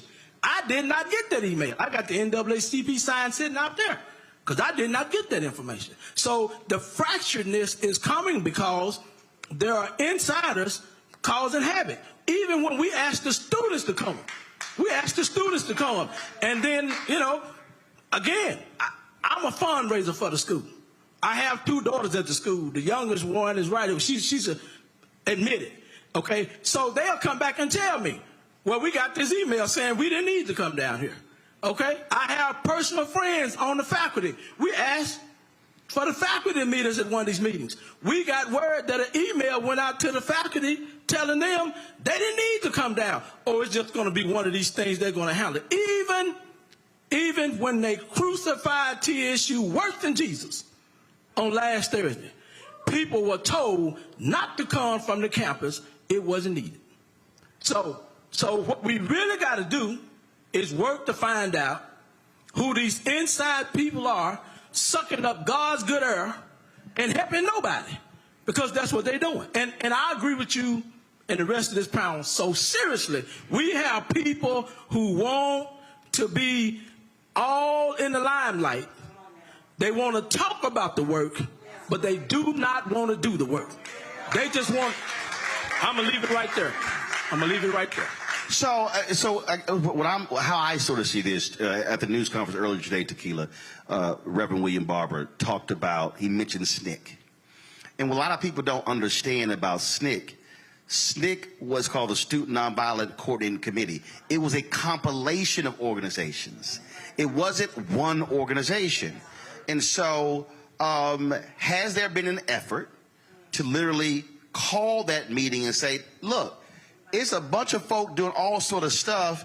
Can we sit down as leadership and talk amongst ourselves and plot this thing out so we're not getting burnt out, we're not wasting money, and how we can move together? People can still do their individual stuff as an organization, but we're aware what everybody is doing and working on one accord. Absolutely. We had a Pack the House last week, and I can say, you had a Pack the House. What's that? We brought students up to the state capitol to pack the house. Danny Glover, who's sitting in the audience, was helping us organize. How many showed up? We had about 50 students. Okay. We build, that's what we do. We are an alliance. We build coalition with other organizations. Now, I wouldn't dare say every organization is a part of the Grassroots Alliance, because some people just don't want to be a part of it, and that's okay. So first of all, so your alliance is made up of how many people? We have 15 organizations across the state. 15 different organizations. Black organizations across the state, yep. Across the state? Across the state. But in terms of the city, though? In the city, we have 7. Okay. They are? You want me to name them? Yes. So we are part of the Justice. You're going to say you got 7, you're going to name them 7. I don't mind. I'm just So we try to do these things in silo because we do operate in a state that is super racist and will target our partners. I got you. But we have the Equity Alliance. We also work with the 100-Man Stand. We also work with the Immigrant Rights and Refugee Coalition. We work with Civic Tennessee. We work with Action Tennessee. Who else am I forgetting? Labor is also a part of our Nashville Justice League, the AFL-CIO. We've worked with SEIU sometimes when we do election work. We probably have more than that. We've worked with IMF and did Souls to the Polls. We were part of IMF. NAACP, we've coalesced with them before. A part of our grassroots alliance, though, are those first 7 organizations that I named. But when we put out the call and say, I want to address that, because I think the disjointness is not all black folk. I think we have a generational disjointing. I think there are people of a certain generation that are like, we want to do it this way. We want to put our flyers. And we're saying we don't want to put our flyers because we can put a QR code on the back of a T-shirt, and we could get 500 people to sign up, and we can get our student organizers to call and text them 3 times and make sure that they get there. And so I think what we have to do, to this brother's point and to your point, is figure out how we bridge those generations. Well, I think on that point, and I think one thing has to happen. That is, younger folk and older folk have to actually understand that we communicate differently. Here's what I mean. So the reality is, you take television, okay? So when TV1 ended my show, people who watch news are typically older. This is how they watch. They ain't trying to sit here and so I actually kept telling my followers, when y'all go home for the holidays, teach all your relatives how to find my show. Now, it's so people stop. I get stopped all the time by folk who are seasoned saints who are like, I watch you on YouTube, I watch you on Facebook. But the reality, a lot still say, when you back on television. So it's understanding that. My point is, you can actually do both. The key is, how do you reach people? So my whole deal is, if you got a QR code, good. Flyer, good. Phone call, good. All of it goes together. I think what happens though is that the first thing is, that's why I asked the question. The first thing is, there has to be a call made to say, all right, if we all say we all are fighting on behalf of Tennessee State, when are we meeting as leadership to go, okay, what is y'all plan for the next 6 months? Because at the end of the day, if I don't know what you're doing, and he don't know what I'm doing, and he don't know what Jeff doing, and Jeff don't know what she doing, and then next thing you know, folk is all over the place, and at the end of the day, the money's still not coming. And I think this is a huge thing that has to happen, because if the goal is to fight for the resources, we need everybody fighting for it. I just think it's a whole lot of just territories and who doing what and who does what. And I think the biggest thing is, first of all, call that what we call family meeting. Chris, that has to happen. You have to call a family meeting, and you call a family meeting to also recognize who don't show up to the family meeting. Your thoughts? I think you are right on point with what you're saying. I don't believe that there's going to be anything progressive-wise in our community unless there's unity, unless there's oneness. We just came out of a fast here at our church, and one of the tenets of the fast is unity. Oneness, that's what you can get things done through that process. And, I think one of the tenets of the plantation politics that you alluded to is attack the leader, divide the body, and win the war. And that same game has been played over and over throughout our communities. They attacked Dr. Glover, and a lot of people said nothing. They said nothing. But how can you attack a woman who has doubled the endowment, doubled the research dollars, increased everything on every point, almost to an R1 status, and then you still have problems with her? I have a problem with that. When they attack Dr. Glover, I say it's gonna be soon. They coming for you. Yeah. Well, I'm gonna tell you. Just understand. Again, because I've been in media since I was 14 years old. When she testified before the hearing, and when they were questioning about the dormitories, I said then, they ticked off about asking for the money. Because see, look, the easiest way you run anybody out is you focus on the money. So the foundation, when they were questioning her in that hearing, and we aired it, and I said, oh, this thing's about to escalate, because they were just putting the pieces in place. And if folk didn't understand what was happening, audit after audit after audit. You don't do 5 audits in 1 year if you don't have a game, you don't have an end game in mind. And we have to understand when we see that thing happening, all right, they about to come. Listen, today somebody wrote a story that says if Trump wins, they plan to create an entire initiative focused on anti-white civil rights laws. I mean, no, go after laws that they deem to be anti-white. I've been talking about that since 2009. I'm like, y'all, they come and they listen. They're going after every single program in corporate America, in education, everywhere that they perceive as discriminating against white people. And I've been saying again since 2009, y'all, they coming. Okay, they coming. And I'm telling you, what they have done here in Tennessee, Republicans are looking at this in Georgia, Florida, Mississippi, Alabama, Texas, everywhere going, we can do the exact same thing. And so I believe in the spirit of the Nashville movement, Nashville in 2024 has got to be on one accord to know how to fight this. You are so right. Go ahead.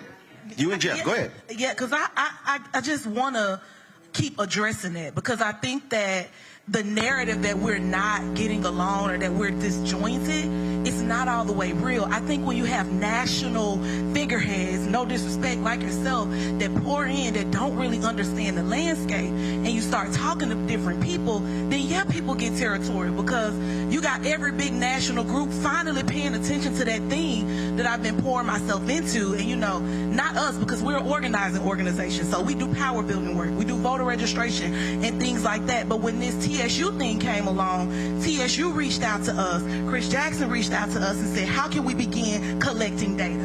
And that's where we came in. But I think that we love that we have this being amplified, but I think national organizations and media has a due diligence to make sure that when they come into states that are underfunded, where there is resource scarcity, that they are not upsetting the infrastructure. We have infrastructure.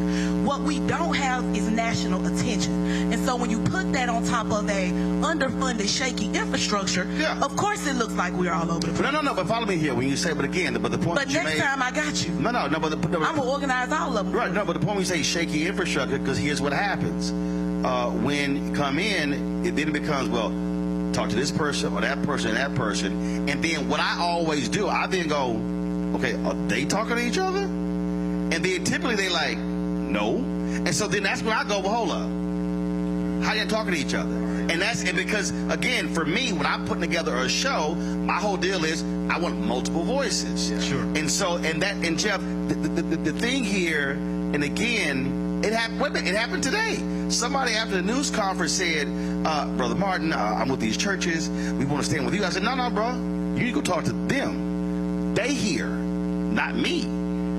And again, that's part of the deal. Because our job is to amplify, because the reality is CNN, MSNBC, Fox, ABC, CBS, they not here. And so we also know in terms of how you sort of drive the media, because the other piece is there are people who are watching who they're already asking a question. How can we give? Well, if there's no avenue for folk to give, then it's like, wait a minute, I just wasted the opportunity. And so, Jeff, I'm pushing this. I'm going to go to you, then I'm going to go to Greg. Okay. I'm pushing this because I see this everywhere I go in the country, is that it's a lot of folk who are doing stuff.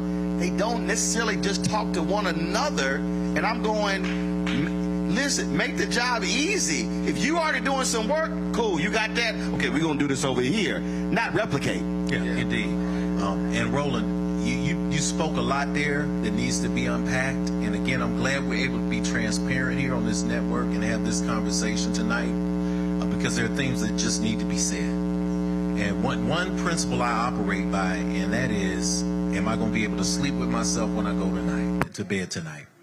That's it. I can paint houses, I can cut grass if I need to, but I come from a line of people who said that before I let somebody boss me around and tell me what to do, I will walk back roads naked and eat dog crap and feel I have dignity. That's my personal ethos. I don't put that on other people. But there is seriously an understanding of the law of attraction principle that is your vibe attracts your tribe, right? What does that mean? That means like energy attracts like energy. We are too concerned with being one finger instead of a hand. Let me make this visual for you. The Spirit is here in this space making it visual. On a hand cannot function if it's all thumbs. A hand cannot function if it's all four fingers, middle fingers, ring fingers, or pinky fingers. If we look at this as a community coalition, there have to be people who point the way. They have to have standards and experience pointing the way. Because a proven practice outweighs a brilliant theory. If you tell me you want to have people organized, you better show me and demonstrate that you have organized thousands of people and you can handle it. If you want to fundraise, you need to tell me that you can show me that you have the capacity to fundraise and to manage it transparently. If you are an agitator, I'll go to the middle finger and won't hold it up out of respect, Brother Jackson. Because there's some people, including our wonderful staff here, is going to tell people when it's time to go to hell. That's the street agitators. That's the C.E. Magruders. That is the Zuli Ursaries. That is the Kwame Leo Lillards. I call the lineage. I sat on the floor and listened to these elders as I was coming up at Tennessee State and beyond. I've sat on the floor with elders as a grown man because I will always defer to wisdom that is based on experience and a resume. Any other time, I'm pleased to offer advice and instruction. There are people who are going to make the commitment to go through the hard times. There are people who are going to do things with style and grace behind the scenes, and there are people who are going to be the encouragers and get people out. That's how we operate as a hand.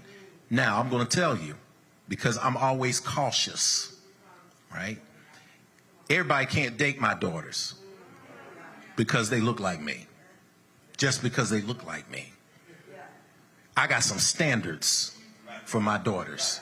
And I need to vet you. I need to know who your mother is. I need to know where you're from. I need to know if you got goals in life. I need to know where you're going in your life. All of those things are vetted. There is nothing wrong with building coalitions because I've been a part of building coalitions for the last 30 years. Mm-hmm.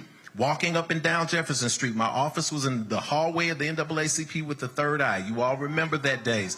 I was there paying $125 a month, getting $10 ads from businesses all up and down Jefferson Street to support that. Amun-Ra Theater, we built coalitions that had me sleeping on roofs to raise hundreds of thousands of dollars to put kids in an arts program.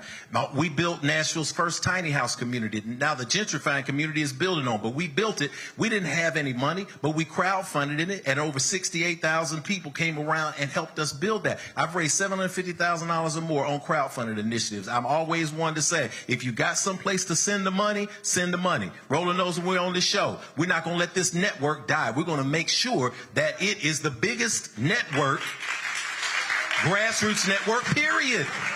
And notice I didn't say black. It's already that. But we're about to expand this thing because we know what it takes. And why? Because consistently throughout the years, from TV One to the first time I heard this brother's voice when we were on News and Notes.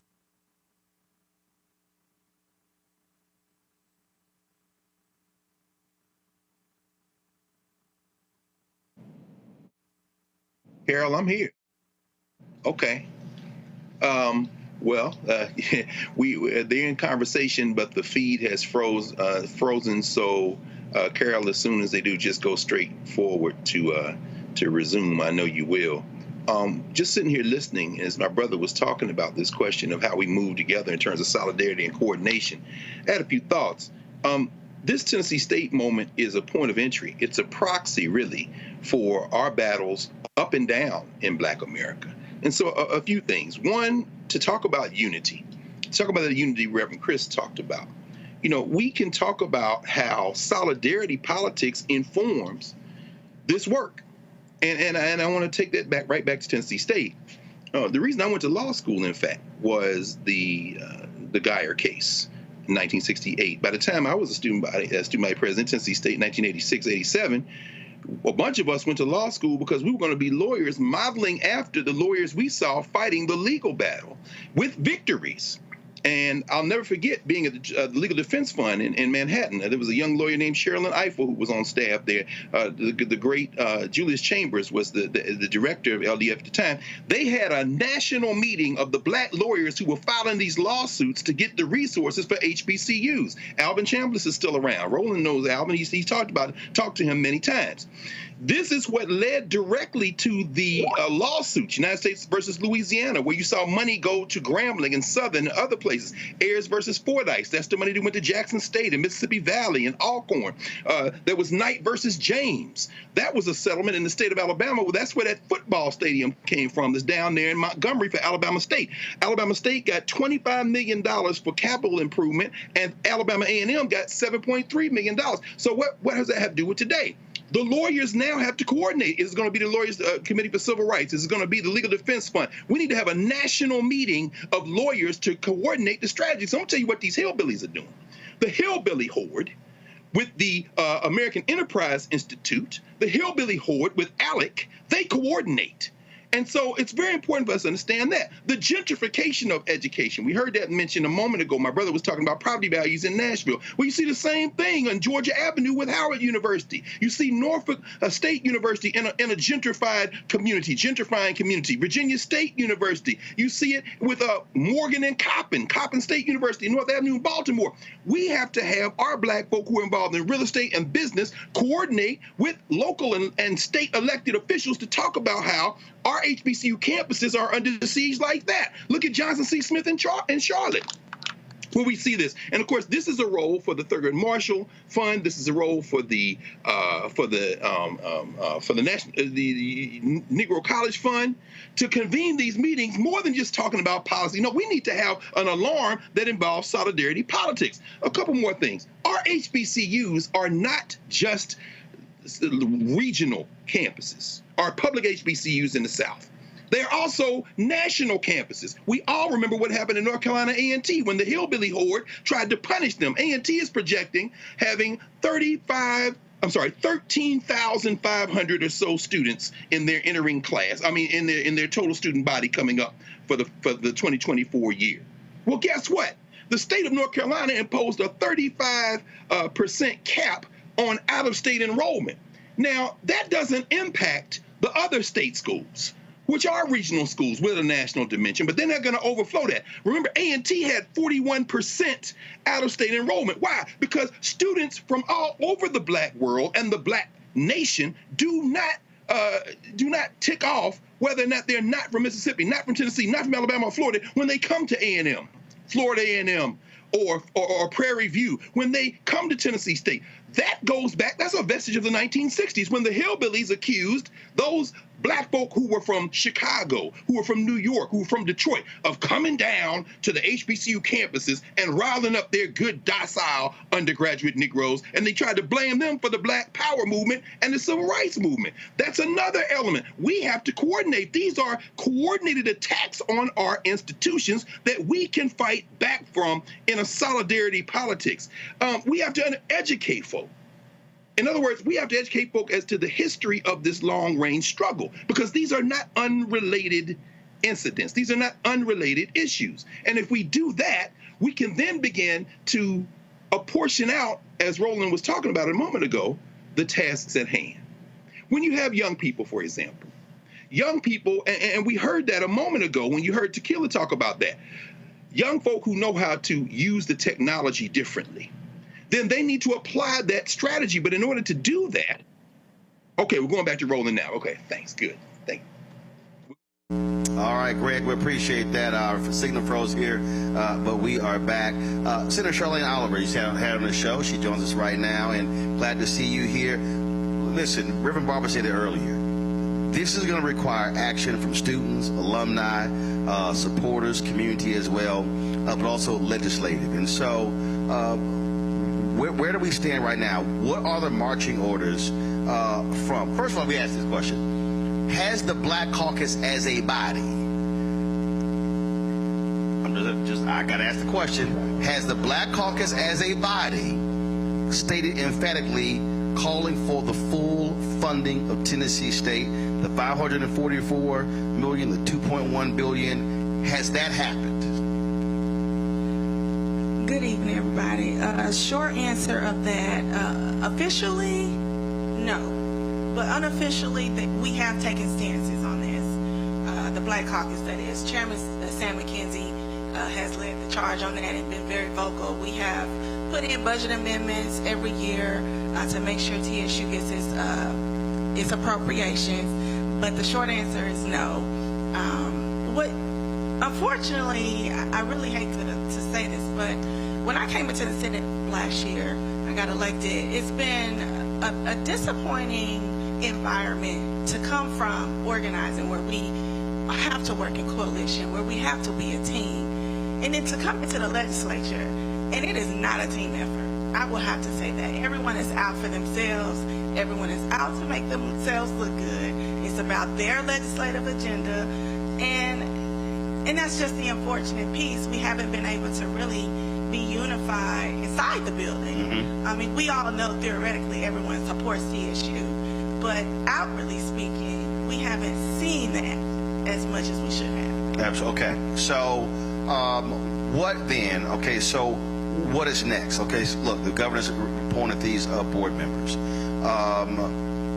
What do you need this audience to do? What do you need them to do? Because you, on one hand, doing one thing inside the state capitol, along with others, that's one thing. But it has to be an inside-outside. What do you want from these folks here? To keep the pressure on, I think, and I get distracted.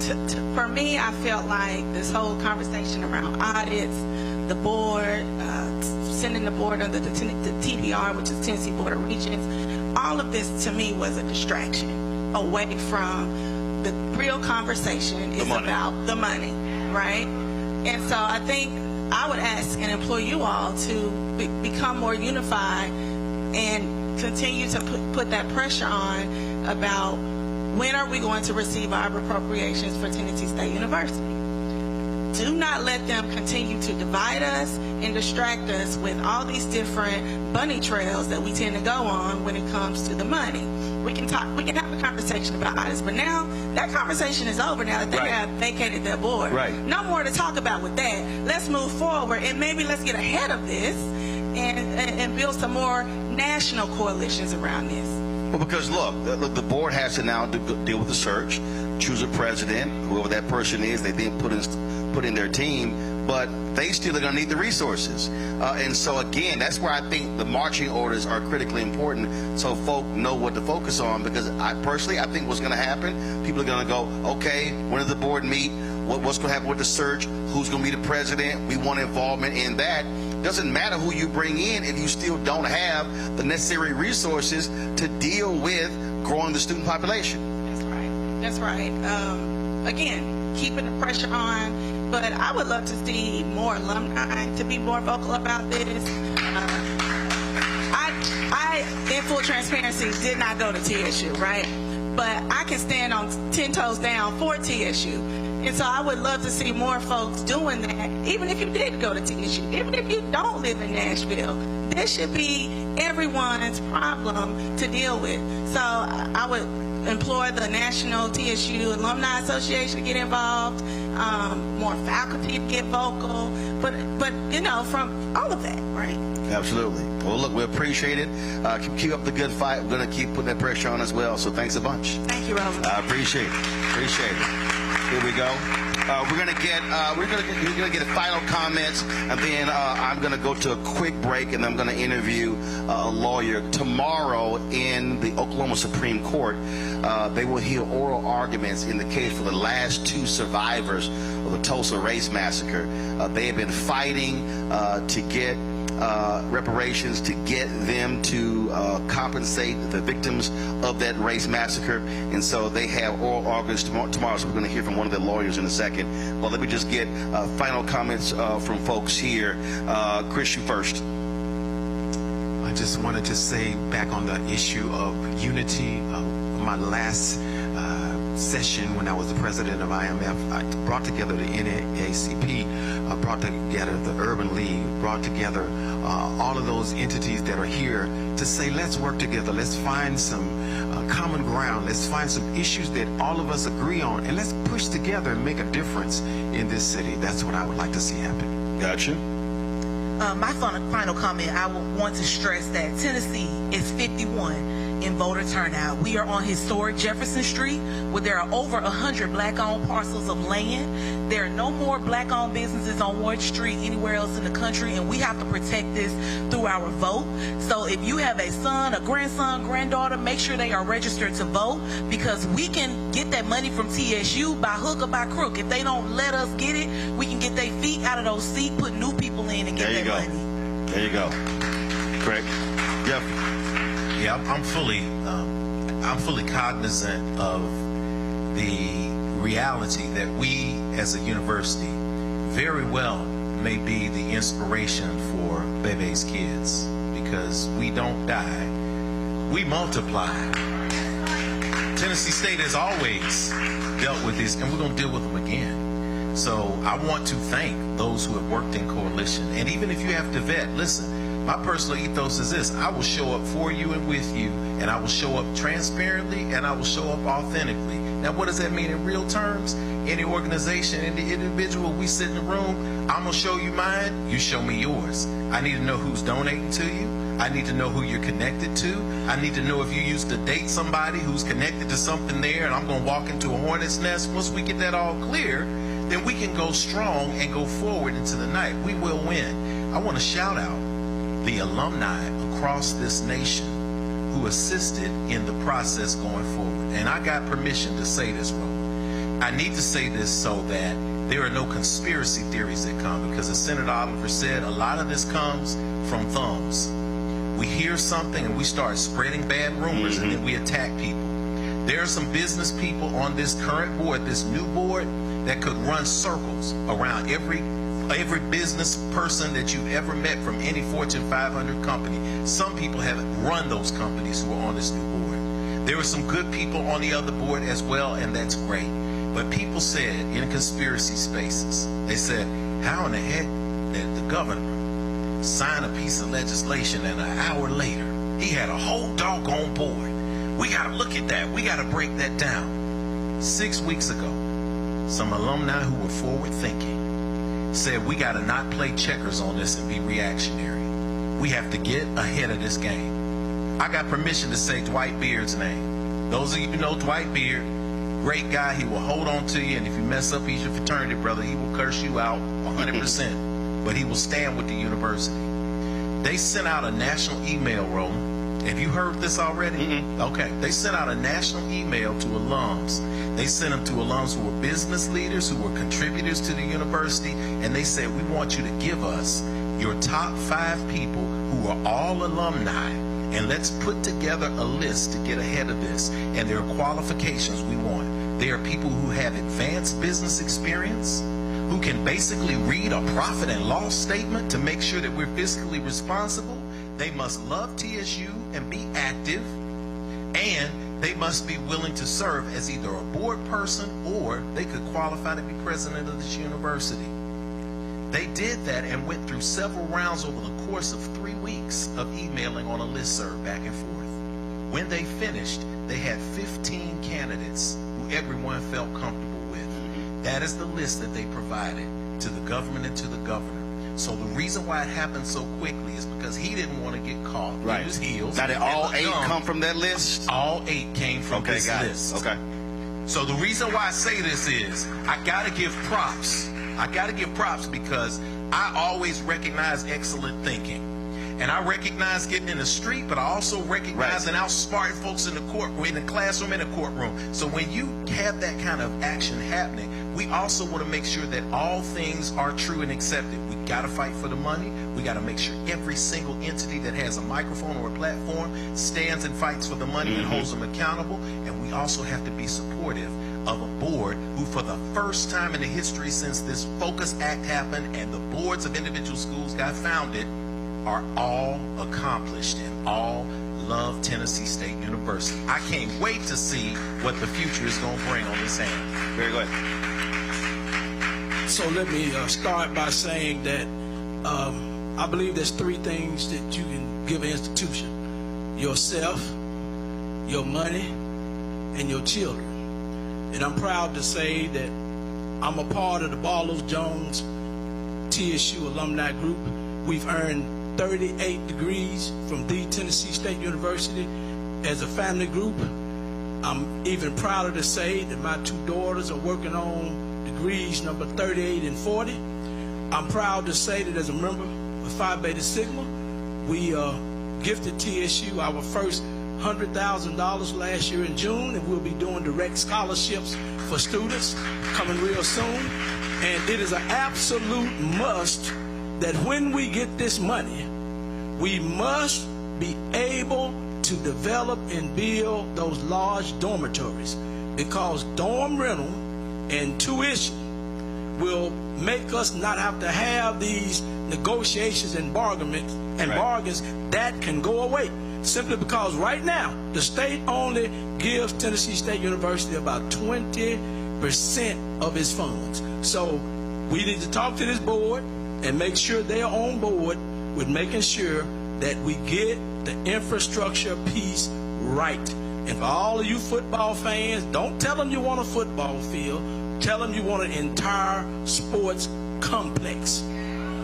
Because the state says you cannot use state dollars to build an entity to raise funds. But the loophole says you can build a sports complex that has, as a part of it, its football field. So now you've been educated on what to do. Let's go forward and do it. And in the words of Nelson Mandela, it's time for us to unite and stand together. So, but I'm going to do this here because, again, I think it's important that you have the right information. So when you've seen a lot of these, you're talking about the underfunding. And remember, year one, it was $285 million. So folks were texting me, TSU has not gotten that $285 million. So I think what has to happen is when we start talking about $2 billion, there are multiple pools of money. So the $544 million, that's one. The $2.1 billion is another. And so this is where, again, where I think it's important for organizations to get together, everybody have the right data, so everybody's operating from the same point. Because what I've already heard, and I talked to folk earlier today, what the Republicans are trying to do, and the governor, they're trying to commingle all the money. So they're trying to say, oh, no, what we're allocating is from this. No, it's actually not. And so moving forward is getting the right data on exactly how much money we're talking about. Because remember, you get all these different pools of money, and so you got to know what you're arguing for at that very moment. So the land grant money, that's a whole separate, that $13 billion from the HBCU, that's a whole separate pot of money than the $2 billion. So understand this, when the governor said all this first, that money has not been allocated. It's $285 million, which is supposed to go to a STEM center, it's supposed to go to program updates, it's supposed to go to endowment and scholarships, as well as an academic sports complex. So what you're talking about, that money has not actually been allocated. So that's supposed to be in year one. And so just understand what to actually be fighting for. Look, we're going to keep covering the story. We're not going anywhere. It has to be covered. But if there's one thing, before I go to the break, I'm going to talk to our folks in Oklahoma next. But if there's one thing that I have to implore folks is this, and I had folks hit me and they said, man, that church should be packed. The reason I'm not sweating that, because one, by utilizing digital media, what folks should be doing, they should be taking these clips and sending them out. You putting stuff on your Facebook and Instagram and TikTok, all sort of stuff, should be flooding the zone. Not only this 2-hour show, but also the news conference earlier. get in the algorithm, and that is whatever hashtag, same thing. Create one hashtag that y'all figure out whatever it is and tell us what the heck it is, and then that way, when people are posting on all these platforms, you're building resonance, because, as Senator Oliver said, they have to feel the pressure. I fundamentally believe the reason this legislature took the action in the past year, because only 10, 12, 11, 50 showed up. I do not believe that if 1,000 or 2,000 or 5,000 showed up, they will be taking that type of action. We cannot talk about what we as black folks need if we don't then put it into action. And then, to your point, we have to explain to people, and I deal with this all the time, man, you keep talking about voting. I said, because that's also power. You cannot talk about TSU needs the money if you don't change the politicians who are the ones who vote on the money. I mean, they all go together. Roland, so I don't want to take over. I know you got to go to something. But no, but the final comment, then let Greg make his final comment. Go real quick. I'm giving you 30 seconds on this, and I don't know why Spirit is here. But what you said about voting is voting. But also added to voting is leverage. We haven't heard anything from the city on this. Right. But the city wants to put out those contracts for that new stadium. They're going to be asking us to raise our sales tax to build the transit system. There you go. So there are things that we leverage. You say, guess what? You step to us first. There you go. Then maybe we'll reciprocate, because the stats say they need us to get all of this new gentrification nation work that they're trying to do on Nashville. There you go. And so you leverage that. There you go. Point. Greg? Thank you, Roland. Again, this is why the Black Star Network is essential. By the way, one of those elements of solidarity politics, we got to have our media, the black newspapers, NNPLA. We got to have the platforms to do this as well. There's a common denominator here, and the common denominator is control. Control. This is a story about control. And we have to understand that higher education, we're at an inflection point in this country and in the world where it relates to higher education. Higher education is in a crisis right now, but our HBCUs are different.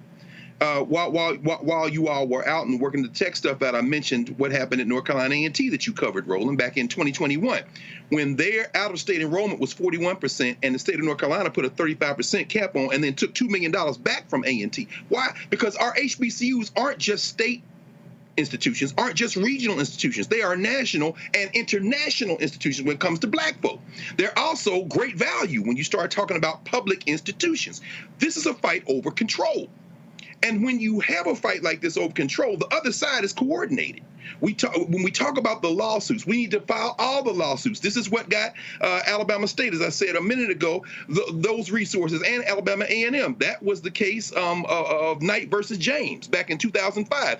Between that and 2014, they got millions of dollars because they went to court. United States versus Louisiana. That's what did Grambling and Southern. Still not the money we need. And Ayers versus Fordyce were all the Mississippi public HBCUs. And it goes on and on. We have to have the Legal Defense Fund, the Lawyers Committee for Civil Rights. There needs to now be a coordinated effort. Finally, in this fight, we have to never forget that image matters, and that at any moment, as Malcolm X says, as long as you have the ingredients for an explosion, you have the potential for explosion on your hands. Image matters. We are in March Madness. We're in March Madness right now in terms of basketball. And I'm glad you said that, Brother Chris, because I remember when Tennessee State joined the OVC and all the students at Tennessee State, we protested. Why? We wanted to be in the SWAC or remain independent. Why? Because the control of athletics was a proxy for control of the image. And the federal lawsuit, the stipulation of settlement, said that Tennessee State needed to lose its racial identifiability. So that's why they joined the Ohio Valley Conference in the first place. Here we are finally in a season where we need those who have platform, our athletes, student athletes, those who are committed to HBCUs, a guy like Chris Paul, who did not go to a black school, but who supports Winston-Salem State coming out of North Carolina. We have to encourage them to now train their eyes on these institutions, Because I tell you right now, if you can get about 20 of these top high school sisters who playing basketball to not go to LSU but go to Southern, not go to University of Tennessee, maybe go to Tennessee State, not go to University of Florida like Shaq's daughter's about to do and go to Florida A&M, they can carry this message in a different way, and that all requires coordination and unity, and the Black Star has struck a mighty blow with this point of entry to a conversation we should have been having all along. So thank you, brother.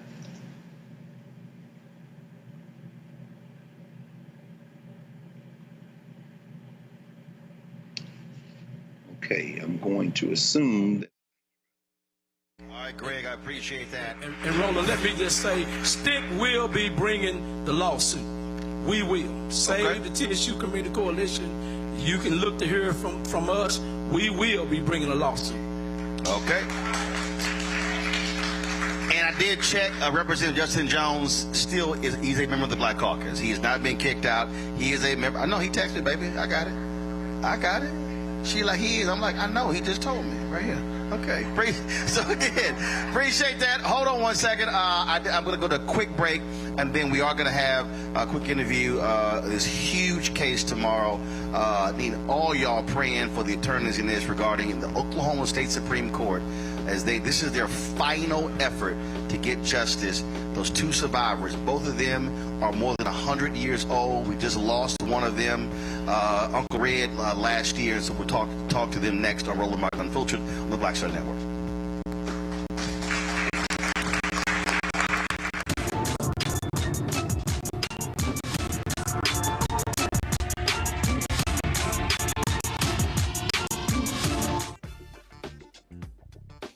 As bad as Trump was, his economy was worse, and Black America felt it the most. He cut health insurance while giving tax breaks to the wealthy and big business. As president, I put money in pockets and capped the cost of insulin at $35 a month. There's a lot more to do, but we can do it together. Fanbase is pioneering a new era of social media for the creator economy. This next generation social media app with over 600,000 users is raising $17 million, and now is your chance to invest. For details on how to invest, visit startengine.com/fanbase or scan the QR code. Another way we're giving you the freedom to be you without limits.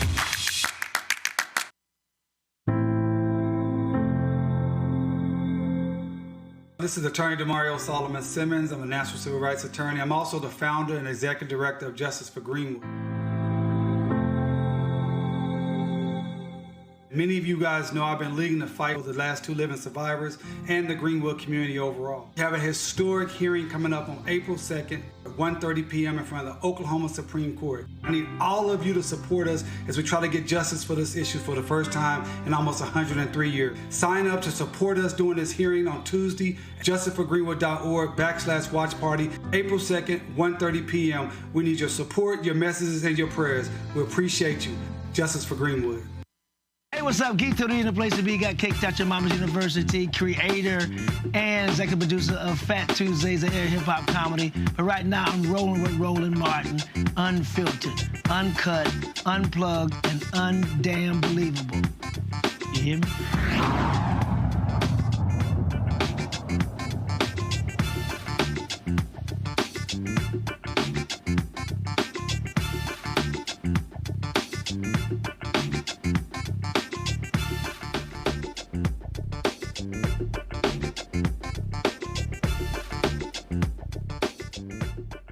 Clap. Hey, folks, welcome back. Pleasant Green Baptist Church in Nashville. In Oklahoma tomorrow, before the state Supreme Court, is going to be oral arguments in a case we've been following for quite some time, and that is their final shot at getting justice for the survivors of the Tulsa Race Massacre that took place in 1921. Joining us right now is Randall Adams, a partner with Schultz, Roth, and Zabel law firm. Randall, glad to have you. So for folks who don't understand, look, y'all have been going through, all sort of court efforts. This thing goes back to Johnny Cochran and others trying to get support for these survivors. There were a lot more when that thing started 20 plus years ago. Now there are two. So is this your final shot this effort that's taking place tomorrow before the Oklahoma State Supreme Court? Yes, it absolutely is. And thank you for having me, Roland. So tomorrow we have oral arguments before the Oklahoma Supreme Court. And in July of last year, the trial court in this matter dismissed the case on a motion to dismiss, which essentially was a ruling that we weren't going to get the chance to have a trial at all, and essentially said that this case ends right here, that we hadn't even stated a claim for a case.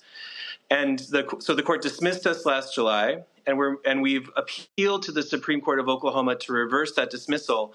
And at this point, truly, all we're asking for is to go back to the trial court and have a trial in this case, which would be the first time that any court in Oklahoma, anywhere in America, that has heard a case about the Tulsa Race Massacre, which is a real travesty that our survivors have never even had their day in court yet. So, again, they will make this decision. Y'all have gone through so many different avenues. After these oral arguments, let's say the Oklahoma State Supreme Court doesn't rule in your favor. Is that it? That's it. That's it. So we can't appeal to the U.S. Supreme Court because this is a question of state law. So this is the final show. It really is. There's nowhere left to go after this. Mother Randall and Mother Fletcher, as you mentioned, are both 109 years old. And this case that we brought, which is a public nuisance case, and the reason this public nuisance case is special is that there's no statute of limitations, which means that there's no amount of time that it can be too late to bring a lawsuit. So that's why we're still able to bring this lawsuit 100 years later. But you're right, that's it. There's no other lawsuit that can be brought based on the massacre if this doesn't proceed. So that is taking place what time tomorrow? That's 1:30 Central. Does the Oklahoma Supreme Court, do they allow a live stream? I know the U.S. Supreme Court, they allow audio to be streamed. What about Oklahoma? There'll be a live stream. So if you go to Justice for Greenwood's website, you can watch the live stream there. All right, well, look, I'm going to talk to tomorrow. We're going to be carrying that on the Black Star Network. And so the folks here in Nashville, I'm sure around the country, are praying for you and all the other lawyers that these two survivors will finally be able to get some justice for what took place, just the total destruction of Greenwood in 1921, which was a state action. That involved the city and the state. In all of these years, more than a century later, they have refused to financially compensate folks for what they did to the black community of Greenwood there in Tulsa. Absolutely. It was a white mob deputized by the city and the state to go in and destroy this flourishing Black Wall Street neighborhood. And again, in 100 years, this is the worst act of domestic terrorism in U.S. history, and no court has ever even had a hearing or heard evidence or done anything about that. And this is truly, this tomorrow is really the last chance for that. All right. Randall, we appreciate it. Thanks a lot. Thank you very much. All right, I want to thank everybody here, all of you who are watching. Please support the effort because, again, today is Tennessee State. Tomorrow it could be FAMU, Texas Southern, Prairie View. It could be Alcorn State. It could be any of our state public institutions. Also, folks, don't forget to support us in what we do. Look, we don't have billionaires and millionaires cutting us checks. We don't have any of that. We really built this bootstrap from the beginning, and our fans have been huge supporters of this show, playing a big role and for our ability to be able to grow, to be able to do this. Our fan base has given us more than $2 million over the past 5.5 years. That has been absolutely critical. I said earlier, so the brother's name was Sam Lofton. Sam was at the Capitol today. He's like, look, I don't do all that other stuff. And we got a lot of our folk who are old school. They don't do Cash App, PayPal, Venmo, Zelle. They still seeing checks and money orders. And I'm glad because not one of those checks, I think one check did bounce. But there ain't been no bounce checks.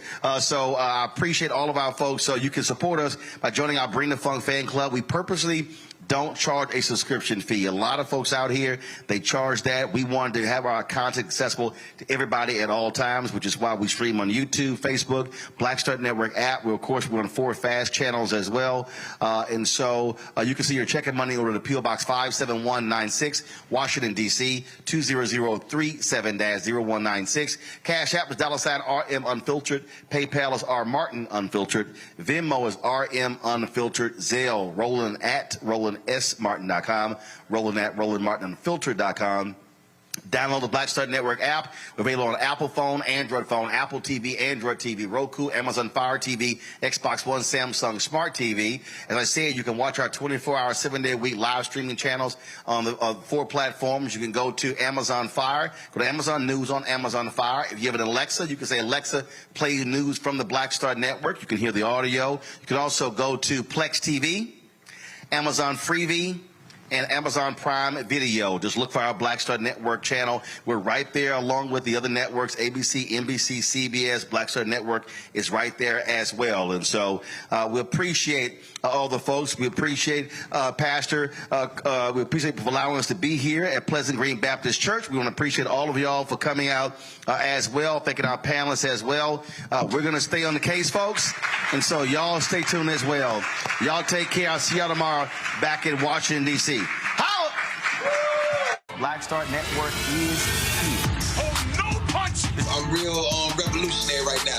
Thank you for being the voice of Black America. All momentum we have now, we have to keep this going. The video looks phenomenal. See, there's a difference between Black Star Network and black-owned media and something like CNN. You can't be black-owned media and be scared. It's time to be smart. Bring your eyeballs home. You dig?